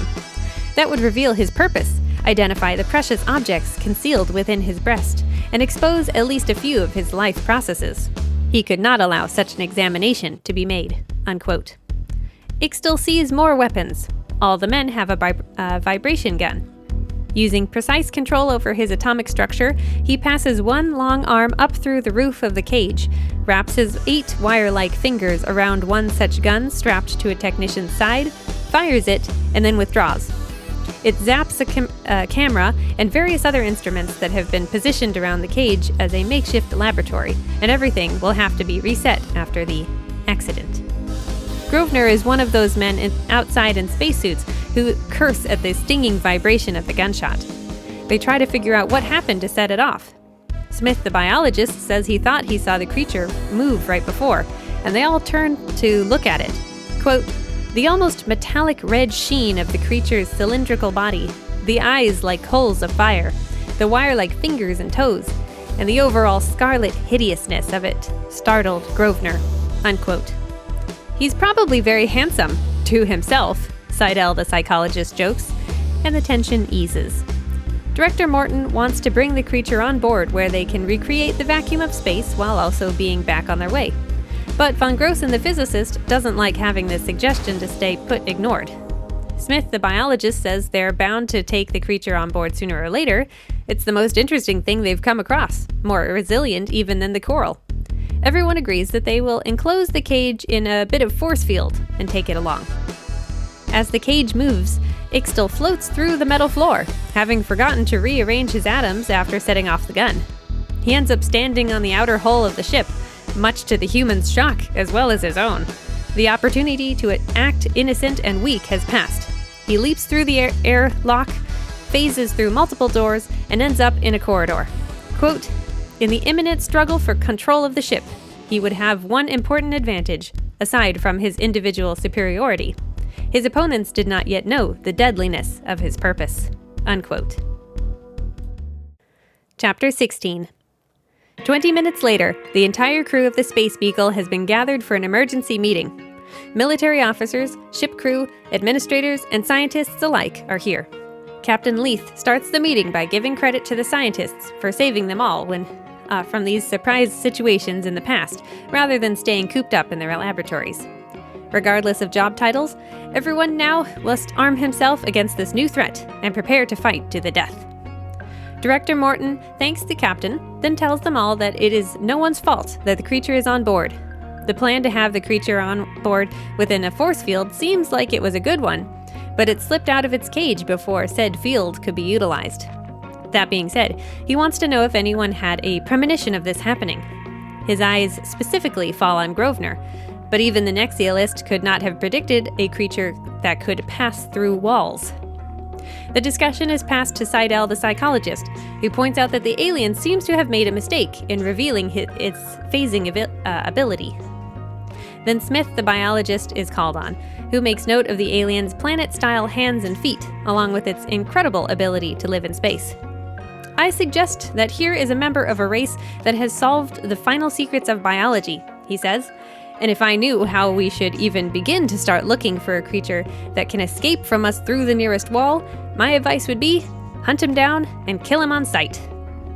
Kelly, the sociologist, speaks up, saying that a creature like this can live anywhere, should have infested the universe, but this singular being is the only one they've ever encountered, which points to a sort of paradox. They must be ages ahead of humanity in development, and man has already come a long way in exploring the universe. So why aren't they everywhere? Director Morton asks Korita the archaeologist for an opinion, and the Japanese man says, "You know the prevailing theory, that life proceeds upward, whatever we mean by upward, by a series of cycles. Each cycle begins with the peasant, who is rooted to his bit of soil. The peasant comes to market, and slowly the marketplace transforms into a town, with even less inward connection to the earth. Then we have cities and nations, finally the soulless world cities, and a devastating struggle for power, a series of frightful wars which sweep men to felidom, and so to primitiveness, and on to new peasanthood. The question is this creature in the peasant part of his particular cycle, or in the big city megalopolitan era?" When asked how they can tell, Korita suggests that a near-flawlessly executed plan would identify the alien as a big city entity at the peak of civilization, while a plan based on basic instincts would point to a peasant mindset. An example of the latter would be a drive towards reproduction and race survival above all else. Next, Director Morton asks for Grosvenor's perspective, having come to believe that the Nexialist sciences, based on the wealth of knowledge across many fields, may be the key to good problem solving. Grosvenor quickly states that he has a hypothesis regarding how they came across the creature, and ended up with a hole in the engine room at the same time, but he'll save it for later. Suddenly, before he can explain how to kill the monster, a bunch of men push their way into the room. The new arrivals are Pennons, the chief engineer, and his men returning to let everyone know that the walls of the bedrooms have been energized for everyone's protection, and each person should now wear a rubberite suit for safety. That's not all. Something is caught in the force field. Chapter 17. Ixtal was exploring the ship after deciding where he would secrete his ghouls when he went to pass through a wall and found it charged with electricity. It nearly pulls his atoms apart, and he is saved only by the incredible bioengineering of his forefathers, allowing him to fall backwards. He knows immediately that this must have sounded an alarm somewhere. Soon the humans would try to corner him, and it would be the perfect opportunity to catch one of them. The alien leaps through walls, room after room, until he's moving parallel to the men rushing down the corridor to where they think he's been caught. When one man falls slightly behind, Ixtal seizes his chance. Quote, "Like a wraith, he glided through the wall just ahead of the last man and pounced forth in an irresistible charge. He was a rearing, frightful monstrosity with glaring eyes and ghastly mouth. He reached out with his 4 fire-colored arms and with his immense strength clutched the human being." Unquote. He flings the man to the floor. Although Ixtal does not have ears, he has eyes to see the man's mouth opening and closing, and feet that feel the vibrations in the air of a call for help. The alien smashes that mouth, then sinks his hand into the human's body while the man watches in frozen horror. The hands and their wire-like fingers phase through skin, bone, and organ alike in search of an open cavity where something could be stored without killing the man. Vibrations in the floor tell him that the other humans are getting close, and in his hurry, Ixtal accidentally returns a hand to semi-solidity and bumps the man's heart, killing him instantly. A moment later, Ixtal finds the stomach and intestines, cursing himself for letting this living host die just as he found what he needs. Then again, this proves that the humans die easily and are less of a threat than he thought. Ixtal snarls at the approaching men, then disappears into the wall. The text says, "His plan was quite clear now. He would capture 6 men and make ghouls of them. Then he would kill all the others, since they would not be necessary to him. That done, he could proceed on to the galaxy towards which the ship was evidently heading, and there take control of the first inhabited planet. After that, domination of the entire reachable universe would be a matter of a short time only." Too far away to join the group, Grosvenor watches the men gather around the body through the viewport of a wall communicator. Director Morton and Dr. Eggert are there, and the doctor says that the man died of heart failure, of all things, despite the way his mouth was smashed in. Von Grossen, the physicist, and Smith, the biologist, chime in from wall communicators elsewhere and encourage everyone to stay alert and move on. This is no time to linger on each death. The Space Beagle is made up of 30 levels, totaling around 2 miles of floor space. To energize the whole place would wreck it and kill everyone, so they can't do that. The walls are also as energized as they can be without melting. From somewhere else on the ship, Korita, the archaeologist, assures them that they aren't dealing with a true super being, since he did blunder into the electrified wall without passing through. If he is a being from the peasant stage of society, he will be very simplistic in his plans, thinking only of getting rid of the humans on board without any regard for how many humans exist in the galaxy, and focusing solely on being amongst people like him again. Korita says that an organized society can overcome a peasant community, so they should be able to prevail. Suddenly, Ixtal steps into view, right in the middle of the group. Chapter 18. Everyone is stunned. The alien's silent presence among several men feels surreal. To Grosvenor and the others on communicators, the humans seem puny compared to the blood-red monstrosity. Ixtal has sized the humans up and deemed them unworthy opponents fit to be toyed with. By creating a ghoul in their midst, he has demoralized them all. Director Morton speaks first, calmly telling the men not to fire. They can't beat the creature's speed, and Ixtal knows it. He orders that all the listening crews bring blasters to surround the area and corner the enemy. Captain Leith complies. Grosvenor is not part of the emergency crew, but he rushes towards the scene of the action. He needs to be closer for a better idea of what to do. He passes wall communicators and catches snippets of Korita, the archaeologist, warning the director not to put all of their hope in this one move when it is they who are scurrying about on the run without a clear objective. Down corridors and elevators, Grosvenor reaches the spot where the gathered men and Ixtal are. To everyone's shock, Von Grossen, the physicist, draws something and hands it to the alien, who accepts it and snarls. "I've just shown him how we can defeat him," the physicist says, seemingly hoping to reason with the thing, but it doesn't work. Ixtal shoves the others aside and seizes the man with his wire-like fingers and squeezes him with 4 arms of hard muscle. No one is sure whether to use their vibrator guns and risk harming Von Grossen, so Grosvenor shouts, "What did you show him? How can we defeat him?" Before the physicist can try to answer, Ixtal phases through the wall, along with the man in his arms. The escape is successful, as there hadn't yet been time for Captain Leith's teams to surround the area with blasters. Every scientist and military officer is dismayed and frustrated by Von Grossen's distinctly egotistical, uncoordinated actions. When Morton asks if anyone has an idea what Von Grossen might have drawn on that piece of paper, Grosvenor steps forward. He suggests that the physicist must have chosen a universally recognizable symbol, probably an atom. Specifically, an atom from the type of metal used in the ship's outer hull. The men who were present during the alien's capture suddenly remember that although Ixtal phased through its cage by accident, it was stopped short by the hull of the ship, because it is made of denser stuff he can't pass through. He even had to jump through the airlock to get inside the ship. Captain Leith concludes from this that there is at least one safe place on board, the engine room, which is made of the same dense material.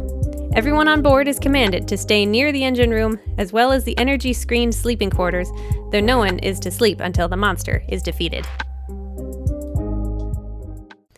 Chapter 19. Grosvenor gathers with other men in the engine room, dwarfed by the enormous size of the machines and the atomic drive thrusting the Space Beagle across the dark gap between spiral galaxies. It's no surprise that this is the largest exploratory expedition ever, one that's now in great danger. Quote, "This was no coral, whose overstimulated body had survived the murderous wars of the dead race that had performed biological experiments upon the animals of the cat planet. Nor could the danger from the Rim folk be compared. The Scarlet monster was clearly and unmistakably in a class by himself." Unquote. Captain Leith and Director Morton address the men, commenting on the incredible fact that the alien has only been on board for 2 hours. They ask Zeller, the new head of metallurgy, to speak. He explains that his team is working on making a spacesuit out of a dense material that Ixtal can't phase through. But it will take about 3 hours, and they only have enough precious material for one suit right now. Morton thanks Zeller and says that such a suit will make it possible to pursue the alien carrying von Grossen around. Since Ixtal left behind the man he killed earlier, he seems to want his victims alive. As for how to kill the creature, there are 2 possible plans. Grosvenor the Nexialist's proposed plan will be kept as a last resort, considered too dangerous for human beings. The other plan was written by the physics team, and has had other suggestions incorporated. It will work only if Corita the archaeologist is correct, that the alien is from a peasant cycle of civilization, and won't fully grasp what an organized attack against him might look like. It doesn't realize it needs to kill all of the humans before they kill him. So, they will energize the floors of levels 7 through 9 and trap him there. Grosvenor speaks up a little hesitantly, not wanting to cause trouble, but stating that he thinks the plan is worthless. "I understand the plan as described by you was not the one originally put forward, but a modified version of it," he says. "What was taken out?" "They recommended energizing 4 levels, 7, 8, 9, and 10, Morton replies. "That's better," Grosvenor says. A representative of the physics team explains that energizing 4 floors would take too long. If time was not a factor, they'd energize every floor of the ship. They don't want to give the alien any more chances to snatch people, and they want to give the captured man a chance at survival. Though people are getting antsy, Captain Leith admits he wants to hear the rest of Grosvenor's objections. The Nexialist points out that energizing walls and floors would make sense if they knew it would be 100% effective. But they can't actually be sure of that, since Ixtal already survived touching one once. The ship's greater force field, on the other hand, seems to be reliable since the creature waited outside until the cage was sent out to retrieve him. The problem is that energizing the walls or floors inside the ship to the same extent would cause them to fall apart, since they're not made of the same dense material. They're already maxed out. The specialists are growing disheartened and want to hear Grosvenor's alternative plan. Director Morton briefly summarizes it. Basically, groups would be stationed around the ship with atomic projectors while most of the crew were out of the way, and others acted as bait, who would likely die in the blast along with the alien. Afterward, the portion of the ship would be blocked off. The plan to fire atomic weapons inside is so outrageous that the men take a while to settle down and vote. Only 51 of nearly 900 people are in favor of the plan. Just 14 are firmly against it, and the rest abstain from raising their hands. Grosvenor is disappointed by the lack of support, but the leaders decide that action must be taken soon, one way or the other, so the director announces that the atomic projector cannons as well as several energized floors will be utilized at the same time. The 2 projects will give everyone on board something to keep them busy amidst the danger. In the meantime, Ixtal passes through the ship, passing through walls and narrowly escaping big vibrator guns that shake up his molecular structure. He watches the humans to see what plan they hatched while gathered in that protected engine room, and is almost surprised by the simplicity of the energized floor trap. Surely they'll try something else once that fails. Ixtal is more concerned with his goal, to obtain more ghouls. He targets men with the largest stomach cavities. Quote, "He made his preliminary survey, then launched himself. Before a single projector could be turned towards him, he was gone with the writhing, struggling body. It was simple to adjust his atomic structure the moment he was through a ceiling, and so break his fall to the floor beneath. Swiftly, he let himself dissolve through that floor also, and down to the level below. Into the vast hold of the ship, he half fell, half lowered himself. He could have gone farther, but he had to be careful not to damage the human body." Unquote. At the back of the hold, behind storage boxes, there is a massive pipe that is part of the vast air conditioning network. The text says, "His hiding place would have been dark by ordinary light, but to his infrared-sensitive vision, a vague twilight glow suffused the pipe. He saw the body of von Grossen and laid his new victim beside it. Carefully then, he inserted one of his wiry hands into his own breast, removed a precious egg, and deposited it into the stomach of the human being. The man was still struggling, but Ixtal waited for what he knew must happen. Slowly, the body began to stiffen. The muscles grew progressively rigid. In panic, the man squirmed and jerked as he evidently recognized that paralysis was creeping over him. Remorselessly, Ixtal held him down until the chemical action was completed. In the end, the man lay motionless, every muscle rigid. His eyes were open and staring. There was sweat on his face. Within hours, the egg would be hatching inside each man's stomach. Swiftly, the tiny replicas of himself would eat themselves to full size. Satisfied, Ixtal darted up out of the hold. He needed more hatching places for his eggs, more ghouls. By the time Ixtal has a third man captured, more floors of the ship have been energized, and some of the atomic projectors are ready. Grosvenor can't help but shudder at the sight of the weapon that could tear him apart, but he's staying here with the other men to act as bait. Nearly every man on board is in the same position. Soon, all of the projectors are in place, and levels 7, 8, and 9 are set up as a trap zone. The weapons will be aimed at a certain height to give the men enough room on the floor to survive the blast and be treated later for secondary radiation if they drop to their bellies fast enough when the alien appears. Everyone is so on edge that when Captain Leith calls for Grosvenor over the intercom, the Nexialist and everyone around him falls to the floor. Grosvenor gets painfully to his feet and heads down to level 7, where he's been summoned. He arrives to find a horrifying scene. One of the atomic projectors has been knocked over with its 3 handlers' charred bodies lying beside it. More than 20 men, including Director Morton, lay strewn about the corridor as medical workers rush in with stretchers, wearing protective suits. According to the captain, this disaster was the result of one man panicking and firing his vibrator gun at the sight of the alien, causing a chain reaction that resulted in many men stunned or dead. The survivors might end up bedbound for a year. Captain Leith and Grosvenor have to accept that element of surprise has been lost. Ixtal has witnessed an atomic cannon being fired, though not successfully. Whether or not he interferes directly with the cannons, the creature's goal still seems to match the archaeologist's hypothesis that reproduction will mean more to him than anything else. It's unpleasant to think about what he's doing with the living victims he's carried down into the ship somewhere. Grosvenor seems to have a slightly different plan in mind, something more challenging to accept than placing atomic weapons throughout the ship, but he is still learning more and more that men often do not change their minds without seeing preferable plans fail. He recommends that they focus on energizing the trap floors and then put the cannons away. Chapter 20.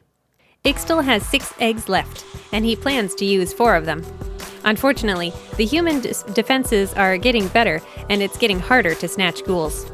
He has to avoid energized walls, and can only target cannon technicians to avoid ending up in the line of fire. Despite this annoyance, Ixtal doesn't take the threat seriously. He feels superior to these creatures, and will deal with them in due time. The energized floors are completed, the cannons are put away, and the assembled men on the 9th floor are addressed via intercom. Now that Director Morton has been injured, leadership has been turned over to Kent of the chemistry department for the time being. He passes the microphone to Kelly, the sociologist, and Lester, the astronomer. They bring up an idea from before, that a creature of such might as the Scarlet monster should be crawling all over the universe, dominating everything with its scientific knowledge. Most of you know the prevailing theory of the beginnings of the present universe, they say. There is evidence to believe that it came into being as a result of the breakup of an earlier universe several million years ago. It is believed today that a few million years hence, our universe will complete its cycle and blow up in a cataclysmic explosion. With this in mind, the scientists suggest that their alien enemy did indeed dominate the last universe, before being blasted into the oblivion of space by that explosion millions upon millions of years ago. Now it will do the same to this universe. For now, everyone has to assume this is the case. Just then, another man is snatched. The energized floors are activated, and Grosvenor is fascinated by the sparkling blue beneath the boots of his safety suit. Everyone heads out in an organized fashion to comb the floors where the monster should be trapped, but all they find is the lifeless, electrocuted body of the man he kidnapped. After checking the whole floor, they determine that Ixtal escaped the trap. Now what are we going to do? Chapter 21. There is a long silence before temporary Director Kent speaks again, acknowledging that the alien can apparently pass through energized surfaces.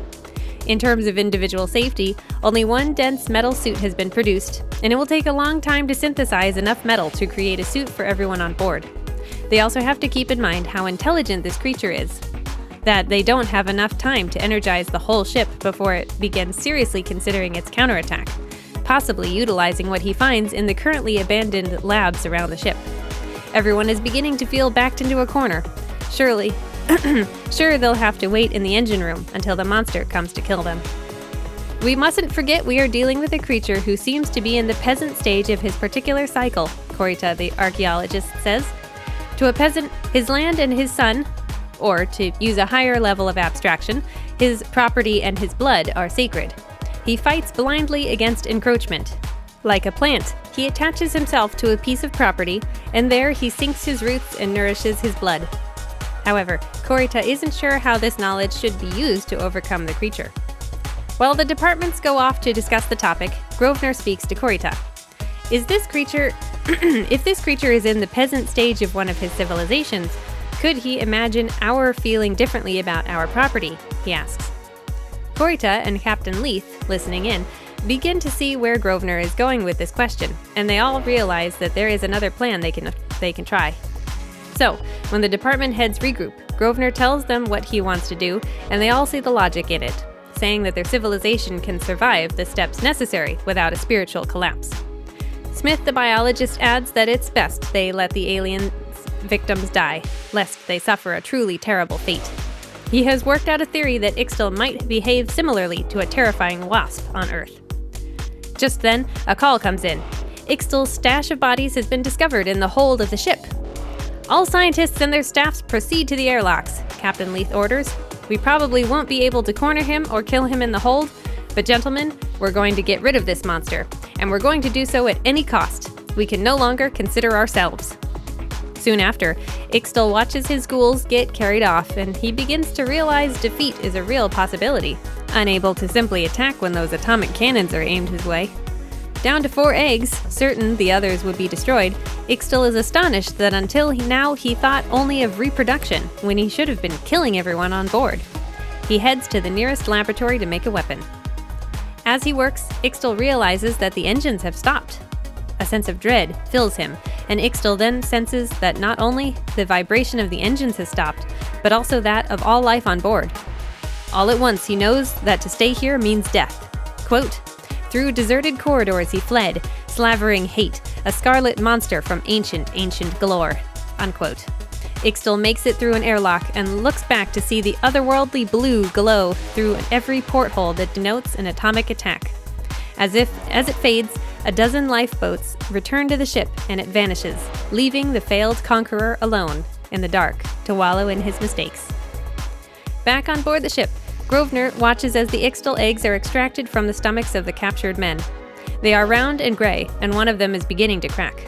Quote, "Several men stood by with drawn heat blasters as the crack widened. An ugly, round, scarlet head with tiny, beady eyes and a tiny slit of a mouth poked out. The head twisted on its short neck, and the eyes glittered up at them with hard ferocity. With a swiftness that almost took them by surprise, the creature reared up and tried to climb out of the vat. The smooth walls defeated it, it slid back and dissolved in the flame that was poured down upon it." Unquote. Once the eggs are removed, the men who hosted them begin to come out of a state of paralysis. That, plus the fact that some men saw a red flash leave one of the airlocks, and a sweep of the ship has come up with nothing, makes everyone feel like they're actually going to be all right. That being said, they are still disturbed. Disturbed by their costly experience. Pennins, the engineer, discovered Ixtal's unfinished weapon in the physics lab, which will take some time to determine the exact purpose of. He's exhausted from sleep deprivation, as well as the thought of months of work it'll take to repair the ship after only 3 minutes of uncontrolled energization put through it. Grosvenor's plan was incredibly dangerous. If the ship had been fully destroyed, they all would have been stranded in the lifeboats without sufficient anti-acceleration to escape the depths of intergalactic space. Someone wonders aloud whether Ixtal would have succeeded in taking over the galaxy with so many stubborn humans around. It dominated once, it could do it again, says Smith the biologist. You assume far too readily that man is a paragon of justice, forgetting, apparently, that he has a long and savage history. He has killed other animals not only for meat but for pleasure. He has enslaved his neighbors, murdered his opponents, and obtained the most unholy sadistic joy from the agony of others. It is not impossible that we shall, in the course of our travels, meet other intelligent creatures far more worthy than man to rule the universe. Everyone agrees that they'll try not to let any more dangerous-looking creatures on board. Part 4. M33 in Andromeda. Chapter 22. Alone in his workroom, with no one else in the 5 rooms of the Nexialism department, Grosvenor hears a voice in his ear. He looks around, but none of his instruments are out of place, and he can't think of anything long-range enough to affect him from outside these rooms. Grosvenor tries to return to his studies of RIM hypnotic imagery, but he is struck with a profound sense of fear and hears the angry voice again. In search of a culprit, he calls up Seidel in the psychology department. "I was just about to contact you," Seidel says. "I thought you might be responsible." He explains that he's been receiving complaints for the last 20 minutes, and he's surprised the disturbing signal made it into the shielded Nexialism department. And the psychology department's instruments started picking up the signal before that. Seidel warns Grosvenor to be careful leaving his workroom, since the voice and hallucinations are much stronger everywhere else. Kent, head of chemistry, is still situated as active director, having been appointed as Morton's second as a gesture of peace some time ago. He calls a meeting, and everyone gathers uneasily. Quote, "The night whispered, the immense night of space that pressed against the hurtling ship. Capricious and deadly, it beckoned and it warned. It trilled with frenzied delight, then hissed with savage frustration. It muttered in fear and growled in hunger. It died, reveling in agony, and burgeoned again into ecstatic life. Yet always and insidiously, it threatened." Unquote. Someone says they should turn around and go home. The men aboard the Space Beagle are sure these terrible signals are coming from the M33 galaxy they are now entering, which is a satellite of the Andromeda galaxy. But is it possible for a frequency like this to envelop a whole galaxy? Is it focused on the ship? Kent asks the room for opinions. Unfortunately, it is well known that acting director Kent is not fond of opinions coming from other department heads, especially not the Nexialism department. He has been slowly increasing the amount of authority held by his post, and efficiency has been prioritized over the sharing of ideas. Grosvenor is displeased with the trend, worried for its effect on overall morale. When no one speaks up, Grosvenor says that he would like whoever it was who thought the ship should go home to explain themselves. No one speaks up. In fact, several men say they heard no such thing. So, Grosvenor shrugs and suggests it was a hallucination. Perhaps whatever is making the terrible signal wants them to leave. Director Kent asks why such a message would be directed at just one man, and Grosvenor can only hypothesize that his interactions with the telepathic rim have left him more sensitive than others. After all, he did hear the signal despite being in his shielded office. Kent doesn't like this response any more than he likes Grosvenor speaking up in the first place. The director prefers not to think of that ugly incident, what the rim's attempts at communication caused the crew to do to each other. He presses Grosvenor, his tone suggesting that the Nexialist is either seeking attention or just crazy. And Grosvenor in turn points out that they should be discussing what to do rather than debating the tiny details about this possible alien communication. McCann, the geologist, agrees. Regardless of details, they seem to have entered the territory of something.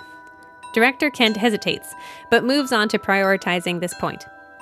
Assuming that they're dealing with a sentient being sentient being larger than they've ever encountered. Kelly, the sociologist, suggests that what they're experiencing could be the whispered radio static of an unclear signal. Remember, man has also left his imperishable imprint on his own galaxy, Kelly says. In the process of rejuvenating dead suns, he has lighted fires in the form of novae that will be seen a dozen galaxies away. Planets have been led from their orbits. Dead worlds have come alive with verdure. Oceans now swirl where deserts lay lifeless under suns hotter than Sol. And even our presence here in this great ship is an emanation of man's power, reaching out farther than these whispers around us have ever been able to go. Gorley, head of communications, says that these emanations are different from what humans put out. They're alive, strong, and pervasive. This conversation is interrupted as everyone is startled by the materialization of 30-foot, red-eyed, devil-faced, armored beasts, one after another, until there are a dozen of them. They fall to vibrator pistol blasts as men everywhere open fire. Meanwhile, Grosvenor climbs over rows of seats to reach the ship's instrument board, knocking Kent aside as he does so when the director tries to stop him. The Nexialist reaches the switch to turn on the ship's energy field, throwing himself to the floor just as Kent retrieves his pistol and fires on him. Just as quickly, the director stops and says, "I didn't realize what you were trying to do," and the two of them return to helping the others stun and kill the monsters. Grosvenor is upset by more than the dead beasts that were teleported alive across light years of space, though the energy screen will prevent any more of them from appearing. He has tolerated Kent's bad attitude for months, but now it is clear that the chemist is willing to kill Grosvenor if the opportunity arises. That man is too rash to be fit for office. Chapter 23. The armored creatures only appeared in the control room. No others are found on board. No enemy ships are located outside. The nearest star is 1,000 light-years away. That's farther than the Space Beagle is capable of sending a basic transit message, let alone physical objects. Captain Leith calls a council of war immediately to discuss the hostile galactic civilization they have encountered and why they are being warned away. Smith, the biologist, says the creatures' brains are very small, unintelligent. Gorley, the communications expert, suggests this may be an expansion on and a manipulation of a particular spatial phenomenon. Corita, the archaeologist, has nothing to offer without knowing the reason for this attack, be it to seize the ship or scare them away. Captain Leith then wonders if the entity's goal is to learn where they came from. He suggests they examine the nearest planetary systems. Director Kent tries to end the meeting even though Grosvenor asks to speak, and only allows the Nexialist a chance to do so when everyone remains seated. "It is hard to believe that this being will be capable of refined interpretation of our symbols," Grosvenor says, "but I think we should destroy our star maps." Von Grossen, this physicist, enthusiastically agrees, having had the same thought, and others join in. Grosvenor continues that to prevent further mind probing from this unknown entity, they should have some large encephalo-adjusters on hand to fight back with. He finishes by saying it might be wise for the department heads to survey their materials and determine if anything should be destroyed, lest it be used against them if the ship were captured. This is followed by a chilled, fearful silence. The Space Beagle begins visiting local planetary systems, each picked apart by the astronomers. They fly low in search of signs of civilization. They see marshes, seas, jungles, ancient lumbering beasts, burning hellscapes, and so on. Finally, they come across 3 planets that have been purposefully moved and artificially adjusted so that they are identical. The astronomer who presents this data proposes that the ship land to investigate further. Director Kent says the opposite, that they should continue surveying planets. Grosvenor can see that Kent chose to oppose the astronomer's plan largely to make himself look more democratic, allowing the crew to make the choice to go. But Grosvenor actually feels that they haven't seen enough solar systems and votes in Kent's favor, much to the director's shock. After Grosvenor provides his reasoning for visiting at least 30 systems before they stop, the astronomer withdraws his proposal in agreement. McCann, the geologist, invites Grosvenor to his department once the meeting adjourns, and the Nexialist agrees to visit in the morning after finishing his recommendations for Director Kent. McCann's reaction makes it clear that the others have noticed Kent's distinct dislike for Grosvenor. So, Grosvenor asks for the older man's opinion on Kent as a leader, and McCann says that the head chemist appeals to people as a human being with clear flaws. Men like him for the simple fact that he is a man like them. If the job of director were more important, McCann would care more about whether Kent was really qualified. But as it is, it's good enough that Kent is a good scientist. I disagree with you about the director's job not being vital, Grosvenor says. It all depends on the individual as to how he exercises the very considerable authority involved. Strictly logical men like you have always had a hard time understanding the mass appeal of the Kents, the geologist says. Suppose you decided that Kent ought to be ousted. What would you do? McCann is glad that Grosvenor doesn't seem to have such thoughts yet. You are potentially the most dangerous man on this ship, he says, giving the younger man's arm a friendly squeeze. The integrated knowledge you have in your mind, applied with determination and purpose, could be more disastrous than any outside attack. One man is too easy to kill, Grosvenor says, denying the charges. I notice you don't deny possessing the knowledge, McCann comments before they part ways. Chapter 24. The Space Beagle passes over its 31st planet, surveying the land using geology instruments with nexialist tweaks. Grosvenor accompanies McCann's men in interpreting the data and sounds the alarm when steel is detected. Not just iron ore, but steel indicates civilization at one time or another. Using remote-controlled machines that are lowered to the planet's jungle surface, the geologists excavate the area. What they unearth is a city that looks as if it had been crushed from above. Smashed skeletons also point to this. Further investigation reveals that this planet is not so young and primitive as it looks. A layer of jungle mud was skimmed off another astral body and used to cover this one. It seems like this was dumped straight on top of the land and civilization that existed there, causing destruction and death by weight and pressure. While McCann and Director Kent can only wonder about what entity would do such a thing, this discovery gives Grosvenor the pieces to a puzzle he's been putting together for some time. Quote, he knew the identity of the most monstrous alien intelligence conceivable. He could guess its terrible purpose. He had carefully analyzed what must be done, unquote. However, he cannot implement the necessary plans without controversy that will waste precious time. He has no choice but to do whatever he has to do. Chapter 25. Grosvenor sends a polite letter to the director's office asking Kent to call a meeting so the nexialist can outline what the ship is up against and what action needs to be taken.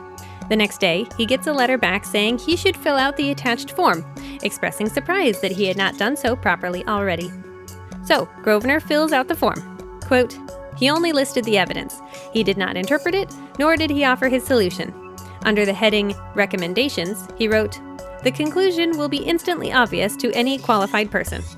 The titanic fact was that every item of evidence he had presented was known to one or another of the various science departments aboard the Space Beagle. The accumulated data had probably been on Kent's desk for weeks, unquote. He delivers the form in person. Then Grosvenor stays in his department for 2 days until the reply comes. It asks him to please fully state his recommendations, signed personally by acting Director Kent. Hoping for this, Grosvenor takes a drug that causes his body to imitate the flu, and he writes to the director's office that he is too sick to write out the full recommendation, concluding with, it might be wise to start immediately on the preliminary propaganda in order to accustom the members of the expedition to the notion of spending an extra 5 years in space. Just as Dr. Eggert arrives to take a look at Grosvenor, Kent and 2 of his staff burst in. The director is impatient, but the doctor refuses to jump to conclusions, saying he can't be sure what type of bug Grosvenor has managed to make its way onto the Space Beagle. We'll have to take the risk, Kent says. Mr. Grosvenor is in possession of valuable information, and I feel sure he is strong enough to give it. The doctor disagrees, but says Kent and his men can stay until Dr. Eggert returns with his assistant. Alone with Grosvenor, Kent confronts him, insisting the nexialist give his recommendation and information immediately. Grosvenor calmly lays out the facts, that he knew the chemist/director would respond to properly submitted suggestions the way he did, and would not gather the department heads without being pushed to do so. Kent slaps Grosvenor across the face, furious. Though genuinely surprised, Grosvenor uses the opportunity to touch his sore cheek to slip an antidote pill into his mouth. What do you really want? Kent demands.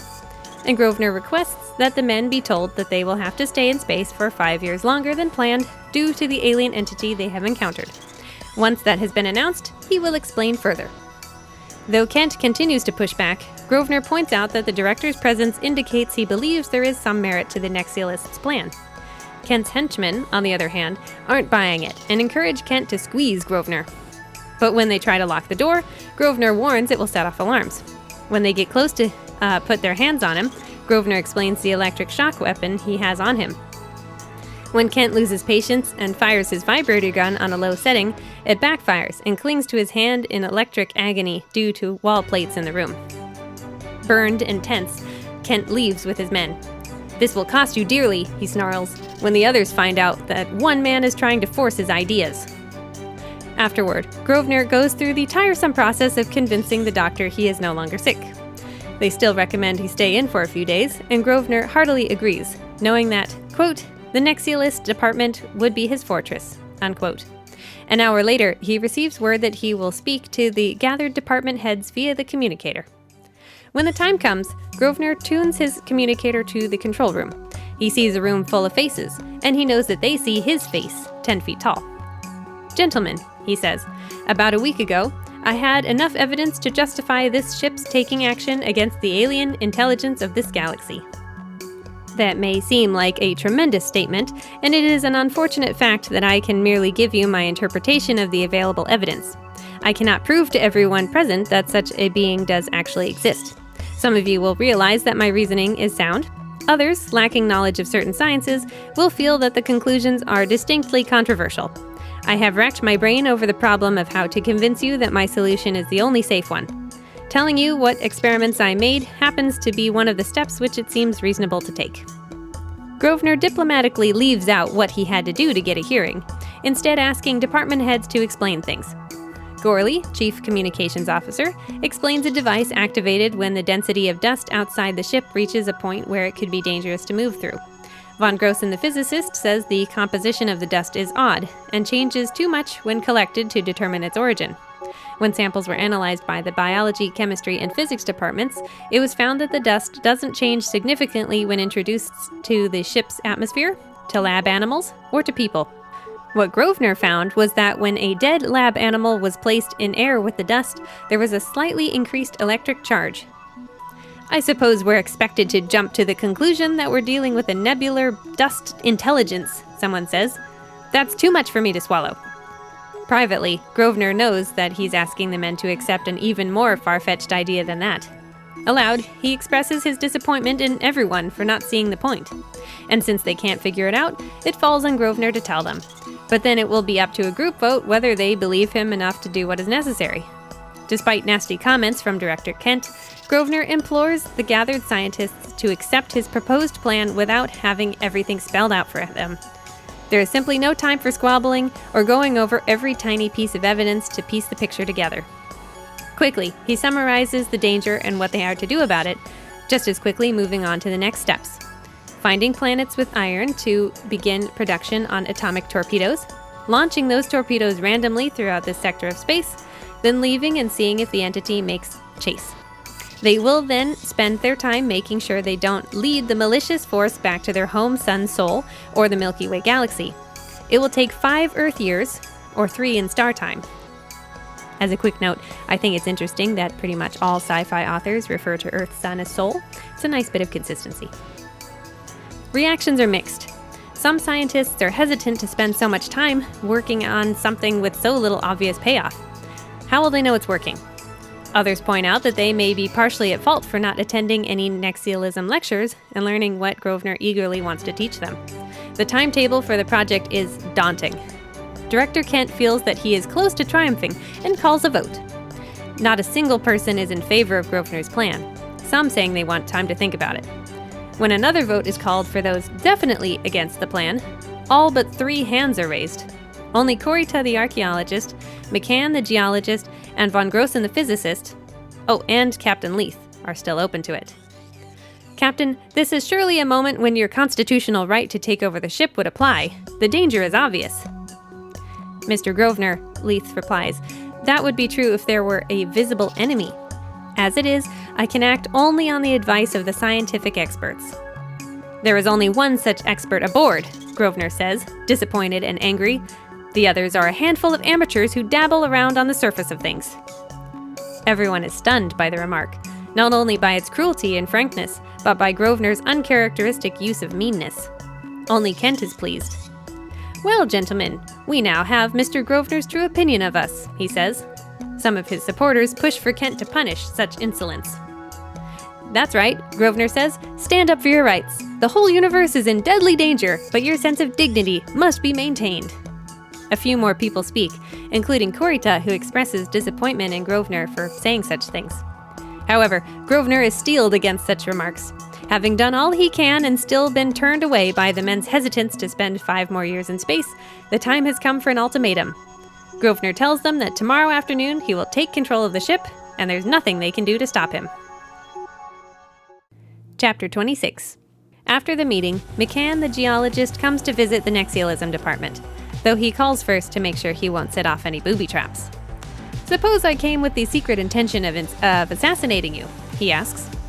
"Here in my rooms," Grosvenor replies cheerfully, "you couldn't even kill me with a club." The geologist's approach sets off the corridor sensors, and Grosvenor makes sure the defense system lets him through. McCann is horrified when Grosvenor's instruments detect a bomb on him, and learns that when he asked Kent for permission to come over here, that the chemist drugged him and planted the thing on him.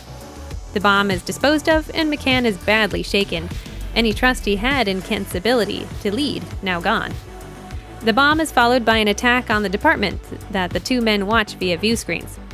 It's a large group of physicists, chemists, and communications officers with a few military personnel, and quite a few weapons. McCann is surprised to see von Grossen among them, since the physicist admires this Nexialist, but Grosvenor knows he insulted von Grossen along with everyone else with his amateur comment. As the attack team approaches, McCann asks Grosvenor why he's acted so unethically. McCann and others support him, but not his tactics. Grosvenor admits that the only alternative at this point would be to run against Kent in an election, which would involve even more unethical control methods, as well as wasting a month of time while the evil entity outside closes in. He's acting out of fear as much as necessity. McCann is endlessly surprised by Grosvenor's responses. Does he expect all of humanity to become Nexialists? And Grosvenor says that it is a necessity for the men aboard this ship. Every man should strive to know as much as he can.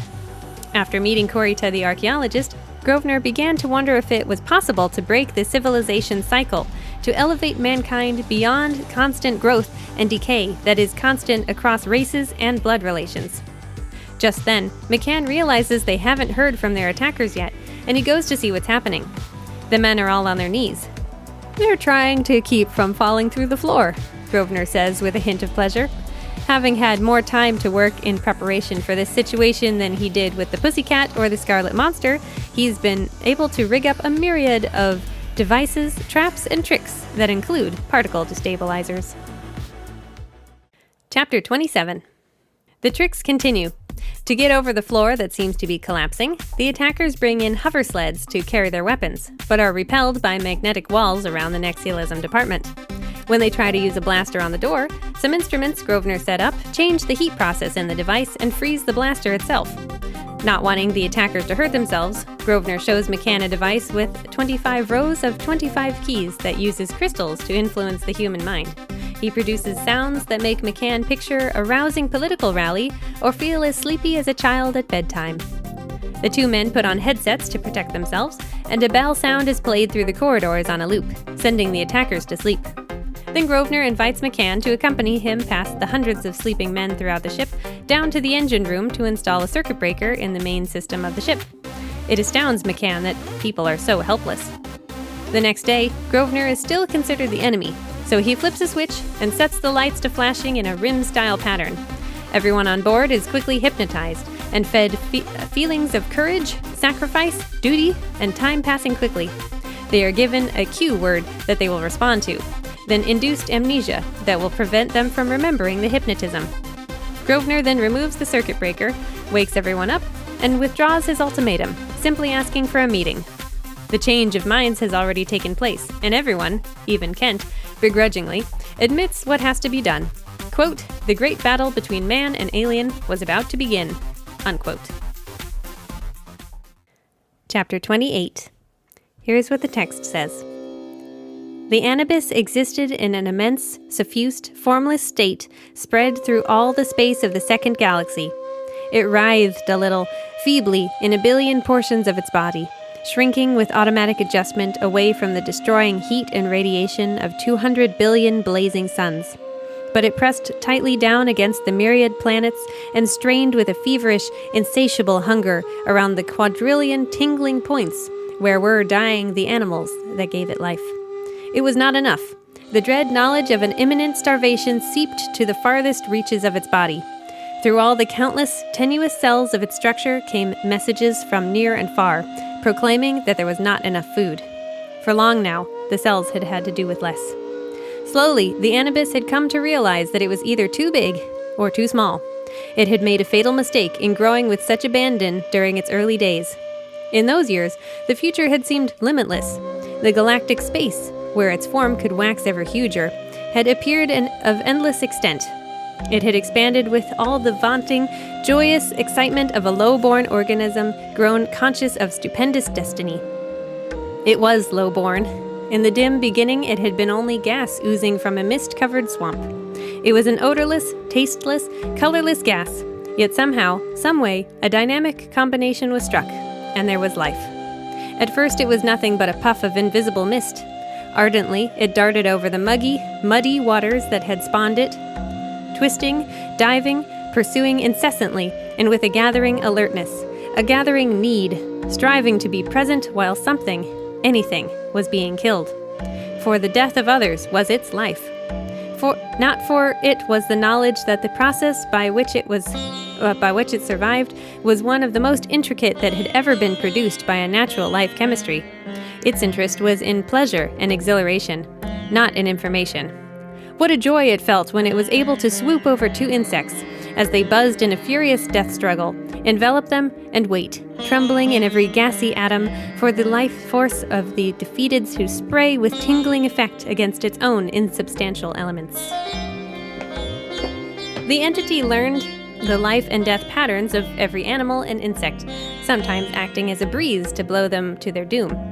Then it expanded beyond the swamp, and grew very fast when it found great armored beasts to battle and release their life energy, engulfing a whole jungle. Fed by sunlight and death, the Anubis kept on growing, absorbing food and knowledge. Within 2 days it had reached another planet, and soon it had enveloped the entire M33 galaxy. Only then did it reach a wall of nothingness that it could not cross. For a time, the intelligence of the Anubis was limited by the simple animals it consumed, but that changed when it came across intelligent life. It learned to teleport, to move planets, to turn them into jungles where the cycle of death was fastest. But despite all this knowledge, the Anubis couldn't strike a balance and kept growing until it began to starve. The arrival of the intergalactic ship was a symbol of hope. Having deduced this, the men aboard the Space Beagle have found a solid iron planet to mine. Machines build torpedoes that are launched into space, and then more machines to do the same. Hundreds of thousands of torpedoes are manufactured and launched every minute. Carefully designed to stay within the M33 galaxy without getting too near a sun or planetoid, they would release destructive matter into space. When the iron planet is ready to be left behind to do its automated work, the ship is pointed towards a star system in a galaxy 900 million light-years away. We all understand we are not going to this remote star system, Grosvenor says. It would take us centuries, perhaps thousands of years, to reach it. All we want is to get this inimical life form out where he will starve. We'll be able to tell if he's following us by the murmurings of his thoughts, and we'll know he's dead when the murmurings stop. As time passes, the ship settles into a new rhythm, and Grosvenor finds that his lectures have more and more attendees, including the ever-hesitant Kent and the chemistry department. The end. So, what did you think about the Voyage of the Space Beagle? This is definitely a War of the Worlds style classic. Though none of the aliens featured actually invade Earth, most of them are deceitful and inherently evil. The fact that Van Vogt narrates these creatures' thoughts indicates that he thought of them as being evil in the same way a hornet is, driven by biological instincts, and therefore not the devil in the sense of wishing harm on others only for the sake of it, but because survival above and before other entities is all they really know. 3 of the 4 aliens act as invasive species, hoping to feed on or push out other life forms to make way for themselves. For this reason, the corals are left to starve on a dying world, the single remaining Ixtal is left floating in space, and the Anubis swamp-turned-galaxy cloud is bombed. It can be hard to follow the exact timeline of these stories, but generally the threat comes on fast, and the humans have to make quick, smart decisions to avoid destruction. Once the threat is past, they usually decide to leave the offensive entity alone to its personal fate, rather than pursue revenge. There are 4 alien species encountered by expedition ship Space Beagle: Coral, Rim, Ixtal, and the Anubis. Though 1 or 2 are more popular than the others, all of them pose a threat to the men aboard the intergalactic ship and have detailed histories that brought them to this point. 3 of the 4 are actively hostile. They are interesting enemies in that, though terrifying because of their strength, abilities, and ambition, they are not perfect. The ones who try make many mistakes while infiltrating the human ship. Since the text switches between their perspective and Grosvenor's, we get a window into their regret and anger every time there's a misstep. For example, Coral doesn't want to reveal his strength and power too quickly, yet he keeps getting spooked. After 100 years alone, he's lost his edge, and it takes practice to get the cunning back. Similarly, Ixtal has been floating alone for who knows how long, and has to relearn how to be in precise control of his atoms.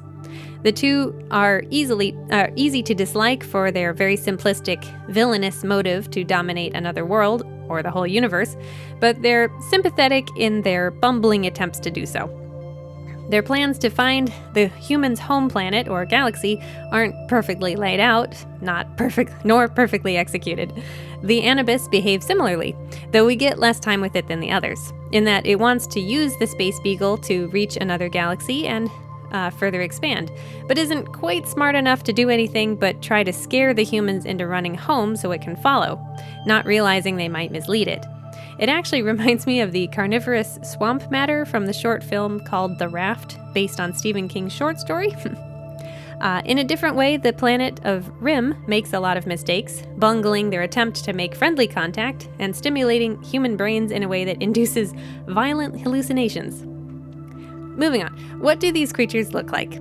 As I said during the introduction, I do not own a copy of The Voyage of the Space Beagle with a good cover, so it's impossible for us to play our favorite game, Did the Cover Artist Read the Book? What I do have is my old copy of Barlowe's Guide to Extraterrestrials, which has illustrations of 2 of the alien creatures from this book. This is notable because I don't think anyone has ever attempted to draw the Rim before, and I think Barlowe's version of Ixtal is the most accurate interpretation I've seen. In fact, Barlowe says in the introduction to the book that he and Ian Summers, who helped him write the text, set out to choose alien creatures that are not only based in science and logic, so they seem like they could exist, but also might not have been illustrated before. I think they struck a good balance, as there are a lot of creatures in here I've never seen on a cover, while others that I have are drawn with more attention to interesting little details. The end of the book has scans from Barlowe's sketchbook showing the range of movement these creatures would have in their bodies and limbs and mouths, showing how dedicated Barlowe was to making their musculature look believable. I'm sure having Summers there to dissect and break down the descriptions helped. They both needed to sum up these creatures in a cohesive way. I will mention here that Barlowe did illustrate a similar entity to Van Vogt's Anubis, that being the black cloud from Fred Hoyle's The Black Cloud. Both of these vast intelligences bear a certain resemblance to dark matter, except conscious. Let's give the Rim some love and see what Barlowe's guide has to say about them. Physical characteristics. The Rim are erect, bipedal, bird-like entities with vestigial wings. Their heads and wrists sport tufts of golden feathers. They have narrow shoulders and short arms, but extremely long hands and fingers. The head has 2 wide-spaced eyes set over a short beak. A faint tracery of veins on the face gives the impression of a nose and cheeks to a human viewer, although the Rim have neither. The Rim reproduce parthenogenically, the offspring growing out of the body of the parent until it's mature enough to separate completely. The Rim are telepathic and can project illusions into the minds of non-telepathic beings. Habitat. The Rim inhabit an Earth-like planet with slightly lower gravity. Their cities are composed of huge, dark buildings that have an internal network of catwalks and roosting platforms. Some Rim live on agricultural land, producing food for themselves and the city dwellers. Culture. The Rim society is in essence a telepathic group mind. Each individual is an intimate part of the race as a whole. I'd say that's a pretty good summary of what we know about the Rim, based on Grosvenor's observations when he projected himself back into their group mind. The picture accompanying this text is pretty spectacular. Barlowe chose vibrant colors, so the Rim featured has big bird yellow feathers and skin, bright red eyes, a slightly darkened beak, black bird's feet, and an electric blue tunic. Seeing as Space Beagle doesn't have a very long description of the creatures, I'd say Mr. Barlowe did an excellent job making up for the parts that weren't said. The tunic has an abstract geometric pattern added to the bottom and the wrists, with interesting scalloped hemming.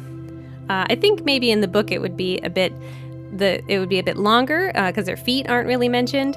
But Barlowe also added a sweeping back to make room for those useless wings that were mentioned. He really took the idea about long hands and fingers to heart. The wrist is about level with the creature's hip, then the finger knuckles start down by its knees. In the sketchbook portion of the guide, he also included a drawing of the Rim's parthenogenesis. I appreciate this because there are two main images that were projected into humans' minds. One of the slightly feminine-looking Rim, and one of the parent-child parthenogenesis. Having the guide here helped me visualize these things. Now let's look at Ixtal. Physical characteristics. The Ixtal has a long cylindrical body with 4 arms and 4 legs. The limbs terminate in hands and feet with 8 long, wire-like fingers. The body is an even, metallic red. The Ixtal's head is round, set on a short, thick neck. It has a long, gash-like mouth and 2 red, glowing eyes. The being has complete control over a vast web of force emanating from its body, as well as over the atoms of its body. It can change its structure and solidity at will, passing through solid matter as easily as through air. The Ixtal feeds on energy and drops to a lower level of life force when deprived of sufficient amounts. The Ixtal can survive in any environment, even the depths of intergalactic space, for unlimited amounts of time. It can be killed only by a force such as an atomic explosion, which suddenly and completely dissolves the binding energy of the atoms in its body. Habitat. The Ixtal evolved on the planet Glor and made it the center of an interstellar empire.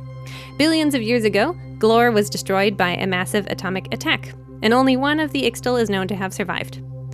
Reproduction. The Ixtal reproduce by laying eggs in the body cavity of a living host. Within 6 hours of implantation, the eggs hatch, and the young Ixtal eat their way out of the host body. The nourishment from this flesh allows the young to grow until they develop their force field and can absorb energy directly. These eggs can live dormant for long periods of time until an appropriate host is found. The Ixtal encountered by a Terran ship had been carrying 6 eggs for billions of years, and they proved viable when introduced to a human host. I have 2 corrections to make to this description. One is that the explosion that killed off the Ixtal race was actually the implosion of the universe as a whole, not an atomic attack. At least that's what the scientists aboard the Space Beagle conclude. And 2 is that the Ixtal was carrying, I believe, 8 eggs rather than just 6. The picture of Ixtal is pretty spectacular as well. He is so very red and cylindrical. 2 things that were frequently mentioned. He is painted so that it appears he is made of pure fleshless muscle. That seems appropriate since the humans find the alien incredibly ugly when they encounter him. Barlowe chose to draw the 4 arms and 4 legs with short upper parts with a much longer part of the limb below the elbow or knee, without much in the way of shoulders or hips.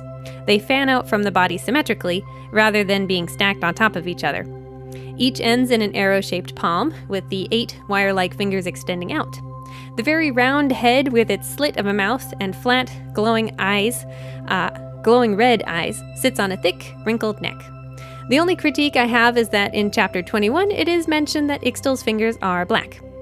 Barlowe also drew a picture of Ixtal's gray egg cracking, ready to hatch, and sketches of Ixtal are included in the back. They show the creature making a huge leap which makes its weird tube-shaped body look less ridiculous and a little more scary. There's also a picture of the monster with its mouth open. It also is more intimidating than the image of it just standing there. On the size comparison chart, you can see just how big Ixtal is compared to a human, almost 3 times as tall. Very quickly, I will say that the illustration of the egg reminds me that Ixtal's planting eggs in humans is his biggest similarity with the xenomorphs from the Alien movies. Though the eggs are removed from their living hosts on time, the implication is that they would hatch and a little creature would eat its way out to the surface, just like the classic chestburster scene from Alien 1979. In the case of the Space Beagle, they're a lot more successful at defeating the unkillable creature and saving the hosts. The biggest difference between the two creatures is, besides their color and shape, their lifespan. Ixtal is as old as our current universe, while xenomorphs don't live very long, save for the queen. Moving away from Barlowe's guide, I love the various artist interpretations out there for the alien creatures from Space Beagle, and I would love to have a collection of those volumes for my own enjoyment, so I know what several versions of the book cover look like. Most of these covers feature coral or Ixtal, maybe with men in spacesuits, but none that I've seen have any rim or anubis. A few are extremely good, and a few are a bit silly. Coral has lots of good representations on covers and on the internet. The silhouette of a dark cat, a panther... dropping my water bottle. The silhouette of a dark cat, a panther with extra clawed paws on the ends of skinny shoulder tentacles, a cat with a mess of tiny tentacles all over its head and shoulders, an extremely close interpretation down to his odd ear tendrils, etc. The depictions range from intimidating, prowling panthers to silly, hulking monsters, as if the Incredible Hulk and X-Men's Beast had a genetic mutant baby. Coral has also become popular in Japanese pop culture as a sort of mythological beast, as well as being referenced by other sci-fi authors over the years.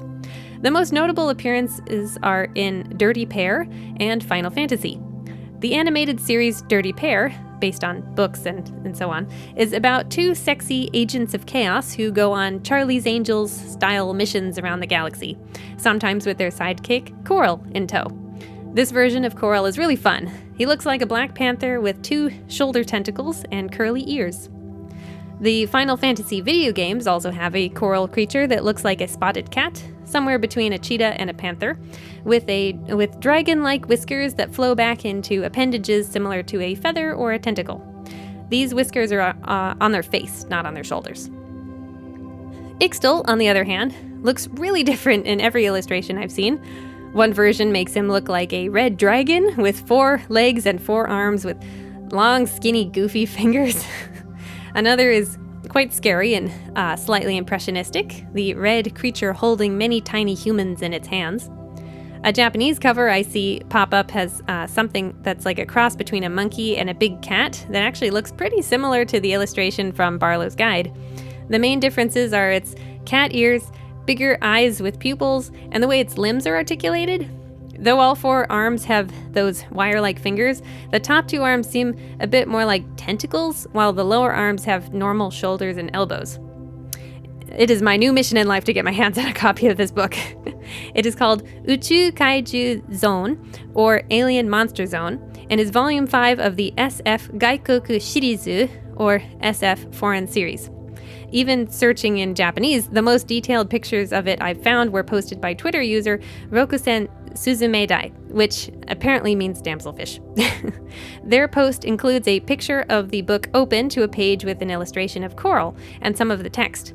In this drawing, Coral is a vicious-looking spotted cat with massive claws, a long tail, and hugely fluffy ears, and lots of thin tentacles flowing out of the scruff of its neck. I also want the Marvel Comics Worlds Unknown Volume 5 featuring Black Destroyer. Then there are some illustrations and covers that make Ixtal look like a red spaceman with too many arms. Also with kind of like the hands sometimes are making me think of Everything Everywhere All at Once with the hot dog fingers. A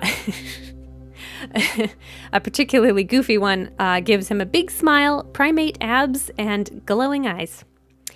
On a less picky note, the men aboard the Space Beagle are always illustrated well with classic science fiction spacesuits and future pistols. Some covers have no monsters at all, just spacemen floating around, walking on a barren planet's surface, or standing beneath a round ship. Something that's heavily emphasized throughout the text is that all these specialists on board the Space Beagle care deeply about their fields of study and work hard to expand their knowledge and think outside the box. This flexibility and ambition seems to stop abruptly when confronted with nexialism, and they all think it is either useless or a threat to their area of expertise. Grosvenor spends a lot of time thinking about what he knows about the people he encounters, how much experience they have, what he suspects they want people to think about them, and so on. He is constantly observing and adding information to what he knows, like any good nexialist. Nexialism as a term was coined by A.E. van Vogt. It is the name he gave to a field of science and study that is focused on integrating all other fields for a greater, broader understanding of the universe. Even essays describing what this field looks like refer back to the Voyage of the Space Beagle as their introduction to the term, without giving any origin of the word nexial, not to be confused with nexal, which has to do with Nexum loan contracts. Other appearances of the word seem to relate back to his usage of it, including an item called nexial binding in the video game Demon's Souls, and a web application test automation platform that even utilizes the letters AE, though short for automation engineer. Since it seems like the alien creatures from Space Beagle have made up names, Coral, Rim, Ixtal, Anubis, it's very possible that Van Vogt made this word up too. Or I just haven't found it yet. Something Grosvenor learns about more or less for the first time over the course of the story is the concept of a winter civilization, and how this can predict how a society will function. This particular understanding of the flow of history features heavily in Space Beagle. Basically, it suggests that civilizations rise and fall, and depending on what time period an individual is born into, can determine something about how they'll react to situations and emergencies. In Chapter 16, Corita, the archaeologist, summarizes it this way during a group discussion. You know the prevailing theory that life proceeds upward, whatever we mean by upward, by a series of cycles. Each cycle begins with a peasant who is rooted to his bit of soil. The peasant comes to market, and slowly the marketplace transforms into a town, with ever less inward connection to the earth. Then we have cities and nations. Finally, the soulless world cities, and a devastating struggle for power. A series of frightful wars which sweep men to felidom, and so to primitiveness, and on to a new peasanthood. The question is this creature in the peasant part of his particular cycle, or in the big city megalopolitan era? This passage is followed by Grosvenor musing about the phenomenon of a culture having its own psychological background, which I think sounds a lot like Carl Jung's concept of collective unconscious, a sort of group instinct shared among many. In Chapter 7, Grosvenor says he heard Corita say that human civilization is currently in a winter period. In Chapter 8, he explores this idea further, saying that it means human society is starting to make mistakes that lead towards decay. Corita says, with the gradual accumulation of knowledge, even the simplest minds for the first time see through and consciously reject the claims of a minority to hereditary superiority, and the grim battle for equality is on. Again, keep in mind that this book was written in the first half of the 20th century, when a lot of countries were testing the waters with democracy. Japan in particular received its constitution in 1947 and had to accept that the days of emperors had passed. Quote, in their resentment of the ruling minority and lust for power, men follow leaders as confused as themselves, unquote. This almost inevitably leads to a new minority gaining power, using legal systems against the masses, and ending up in suppression and monopoly. That brings everything full circle, returning civilization to the beginning of the cycle with caste systems where one cannot rise above the station he's born into. Is it possible to disrupt the cycle, to keep democracy from falling apart into a dictatorship or monarchy?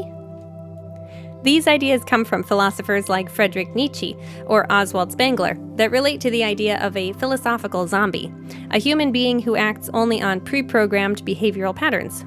Shout out to David Ingalls for his article in the European Conservative that outlines the basic idea. In Space Beagle, Corita mostly references Spengler's notion of a felidom from his book The Decline of the West, published in the 1910s and 20s. A fella spelled Fellah, is an Egyptian peasant, specifically one living in the decaying ruins of Egypt. To avoid reading dense philosophy, let's read a bit of the Wikipedia page. Spengler introduced his book as a Copernican overturning, a specific metaphor of societal collapse, involving the rejection of the Eurocentric view of history, especially the division of history into the linear, ancient, medieval, modern rubric. According to Spengler, the meaningful units for history are not epics, but whole cultures which evolve as organisms. He recognized at least 8 high cultures: Babylonian, Egyptian, Chinese, Indian, Mesoamerican, Mayan Aztec, Classical, Greek Roman aka Apollonian, Arabian aka Magian, and Western or European aka Faustian. In his framework, the terms culture and civilization are given non-standard definitions, and cultures are described as having lifespans of about 1,000 years of flourishing and 1,000 years of decline. According to Spengler, the Western world was ending, and the final season, the winter of Faustian civilization, was being witnessed. In Spengler's depiction, Western man was a proud but tragic figure because, while he strives and creates, he secretly knows the actual goal will never be reached. So, the fact that Corita the historian believes that human society on board the Space Beagle is currently in its winter period indicates a sort of nihilism in regards to the politics around him. He doesn't really believe that Kent, Morton, Leith, or Grosvenor is capable of reversing the flow of a declining civilization.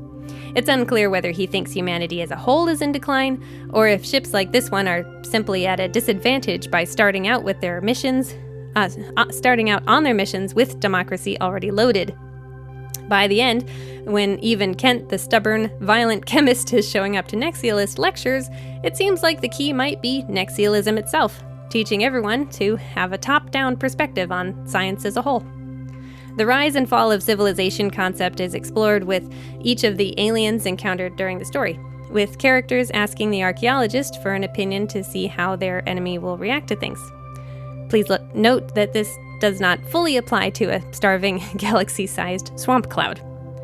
Coral, according to Corita, is part of a failing, dying civilization, and therefore exists in the peasant stage of civilization, which will be followed with nothing since the planet is starving. Later chapters discussing a peasant's preoccupation with reproduction and race survival backs this up, since we know from Coral's inner thoughts that he did indeed become obsessed with the idea of prolonging the existence of his species. However powerful he might be on his own, he is too egotistical and short-sighted without the intellectual wealth of an empire behind him. He dies shortly after having an epiphany about bringing his fellows along for the ride. If I didn't make it clear enough earlier, corals live off of a substance called ID, that seems to be the potassium found in the body that makes it possible for electrical impulses to send commands from one place to another, i.e., the life force of an animal. The corals suck it out of a living or recently living body through specialized suction cups in their mouths. This makes me wonder if the cats have teeth at all, since they're never described and all the deaths coral causes mention a smashed throat and other injuries, not bite wounds specifically. The use of the term id for this living potassium seems to come from the idea of the id, the ego, and the superego first described by Sigmund Freud in the 1920s. They are the building blocks of a personality. Or so he believed. The id represents our base instincts, the superego our highest moral feelings, and the ego is the compromise between the two, more or less. Considering that the electrical impulses that course through our bodies to create the basis of life, and after that, instinct, Van Vogt's use of the word makes some sense. Since the corals seem to be mostly ruled by instinct, it also makes sense that the cat in question makes so many mistakes while trying to infiltrate the human spaceship. His superego wants to make rational decisions. His ego regulates the impulses of the id, and the id is screaming at him to immediately kill everything in sight. In the end, Coral almost reaches a higher plane when he realizes that his race could be more than automatic cannibals who kill each other on sight as quickly as any other prey, with the potential to become a spacefaring people of conquerors. But this realization comes too late. His world is dying, and through many hunger and id-fueled blunders, he missed his chance to bring the necessary technology home. Returning to the question of civilization, the Rim are a society that sits in perpetual state of decline, Fela, never coming up with anything new until Grosvenor introduces the idea that their perception of reality is not true for every other living thing. This is most evident in their use of images of themselves during parthenogenesis, which for them are comforting images of peace and safety, like parent and child, but for humans are nightmare visages of bodies melting together. The Rim react similarly to Grosvenor's mind being projected onto them, until he gets the frequency right and adjusts to their thought waves, even utilizing their version of happy parent and child to calm them. Aside from contact with a simple yet sentient race, what is gained from this interaction is Grosvenor's bolstered knowledge of hypnotism and increased sensitivity to telepathic signals. Unfortunately, several men die before the misunderstanding can be worked out, which took Grosvenor several hours to accomplish through rearranging his mental connection with the hive mind. In the end, the Space Beagle flies on, interested in their unnamed end destination in the Andromeda galaxy more than primitive, peaceful bird planets. The Rim will continue on in their current state of peasant living, unless this brief encounter with humanity inspires them to seek the stars. What about Ixtal? The text mentions that he floated in space for countless eons, subsisting on starlight. An eon can either mean a super long, unclear period of time, or it can mean 1 billion years. Either way, it's clear he's been floating in the blackness of space for an unimaginable length of time. It kind of reminds me of the convicts from planet Krypton in the first Superman movie who get blasted into space. He too is determined to be a creature from a peasant stage of civilization, more focused on self-preservation and reproduction than on big-picture actions and effective warfare. This results in disappointment, since by the time he realizes that his priorities should have been killing off humans and seizing the ship, he is ill-equipped to do so, and down to just a couple eggs. Only the humans' quick thinking in abandoning the ship and blasting it with energy prevents Ixtal from successfully reconfiguring his priorities, completing a weapon, and killing them all. It's such an advanced science that the text never even explains what it would do, though heat seems to be drawn into the weapon like a tiny black hole. In regards to how long Ixtal was in space, was it really billions of years ago before the birth of the universe? In Chapter 20, Kelly the sociologist and Lester the astronomer discuss the possibility that his race dominated not this universe, but a previous one. I've heard versions of this idea before in the Doctor Who spin-off TV series, The Sarah Jane Adventures.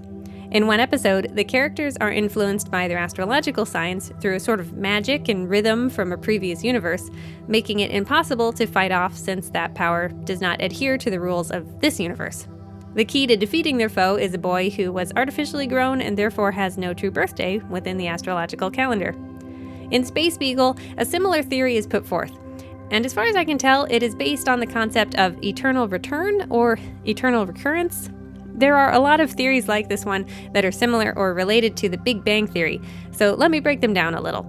Keep in mind that even the Wikipedia pages for these theories and concepts are written with extremely dense verbiage. I am not a physicist and cannot do any better than a brief summary. Please also keep in mind that when we use the word theory in this context, we are not using it like we would in the common vernacular, i.e., I have a theory that such and such. Within the scientific method of observing the universe, that would actually be a hypothesis. A theory is a well-established pattern with evidence to back it up, though edits are always being made. For example, the Big Bang Theory suggests that the universe expanded out of a single point of high mass and density and continues to expand and cool. This theory is constantly being re-examined, especially when it comes to science surrounding dark matter. That's a whole other thing that really makes you wonder about the secrets of the universe. An alternative to the Big Bang Theory is the steady state model, though it's generally accepted not to be correct.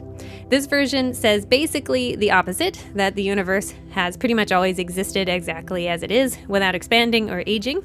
There's also the Big Bounce scenario, which suggests that the expansion of the universe reverses and collapses in on itself, resulting in patterns of crushing gravitation, Big Crunch, and expansion, Big Bang. Again, this is not considered correct. Then there's the eternal return concept that, according to Wikipedia, has its origins in Eastern religions and ancient philosophers like Pythagoras, that fell out of style with the onslaught of Christianity, and that found popularity again with Nietzsche in the 1900s, not too long before Space Beagle was written. The idea is that the universe repeats itself over and over in a very similar way.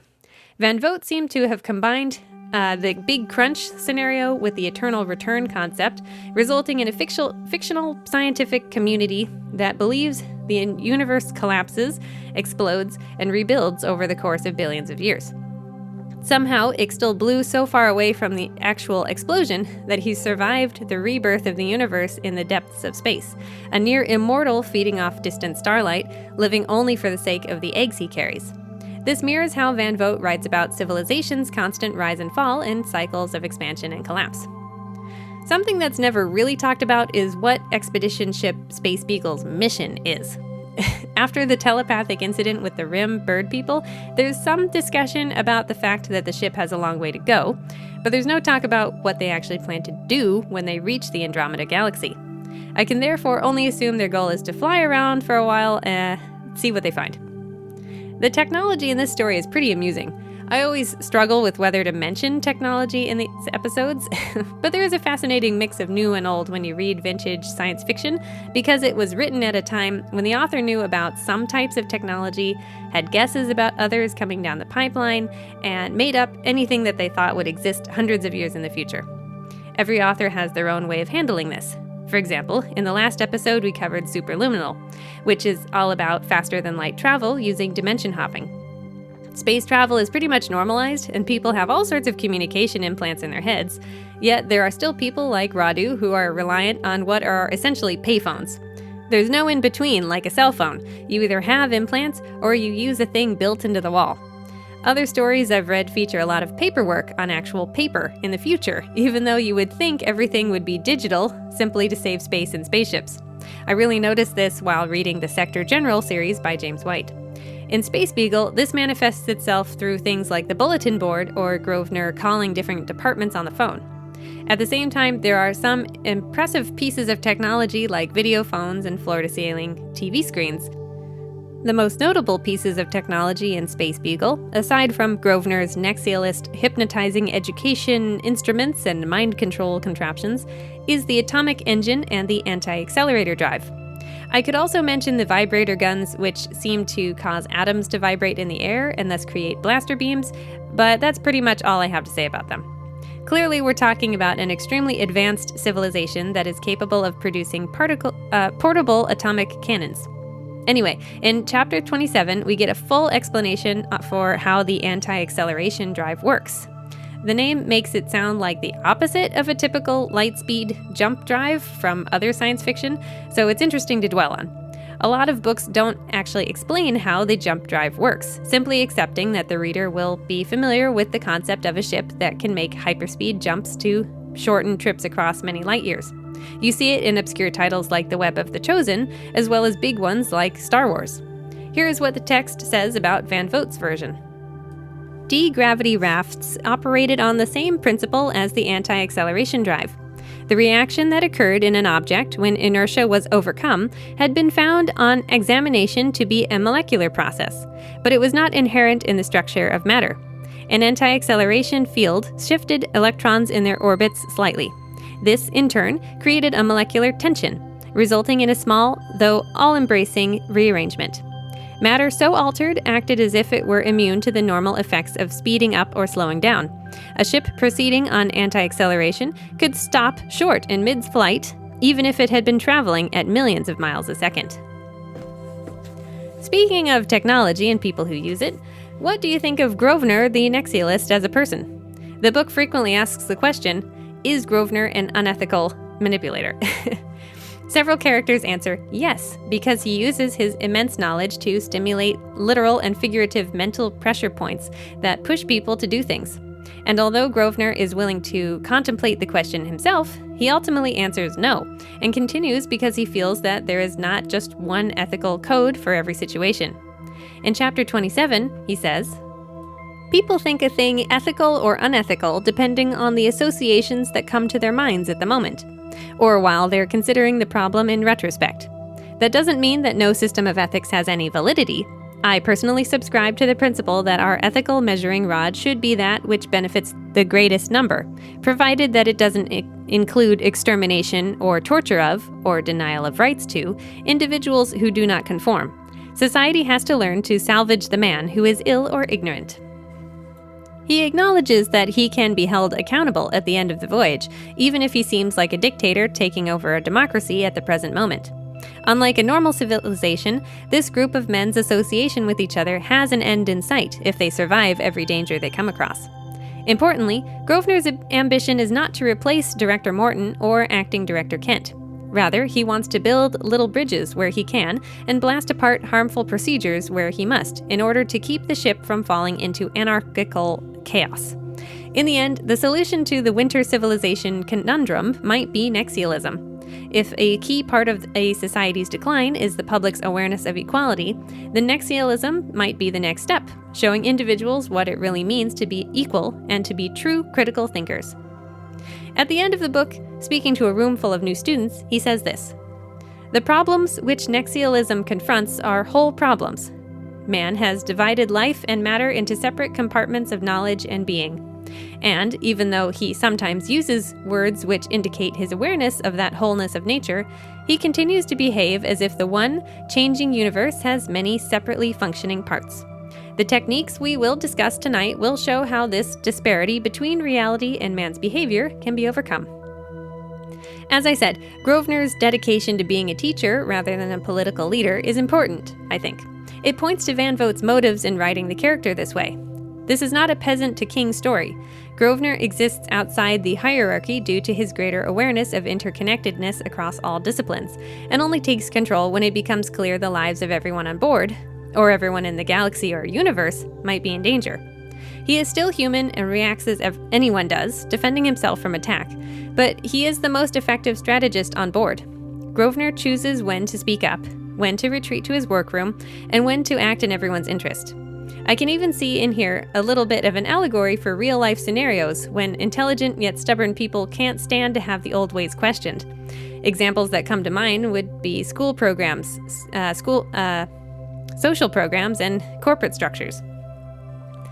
I want to take a moment and talk about the female and gender minority presence within the Voyage of the Space Beagle.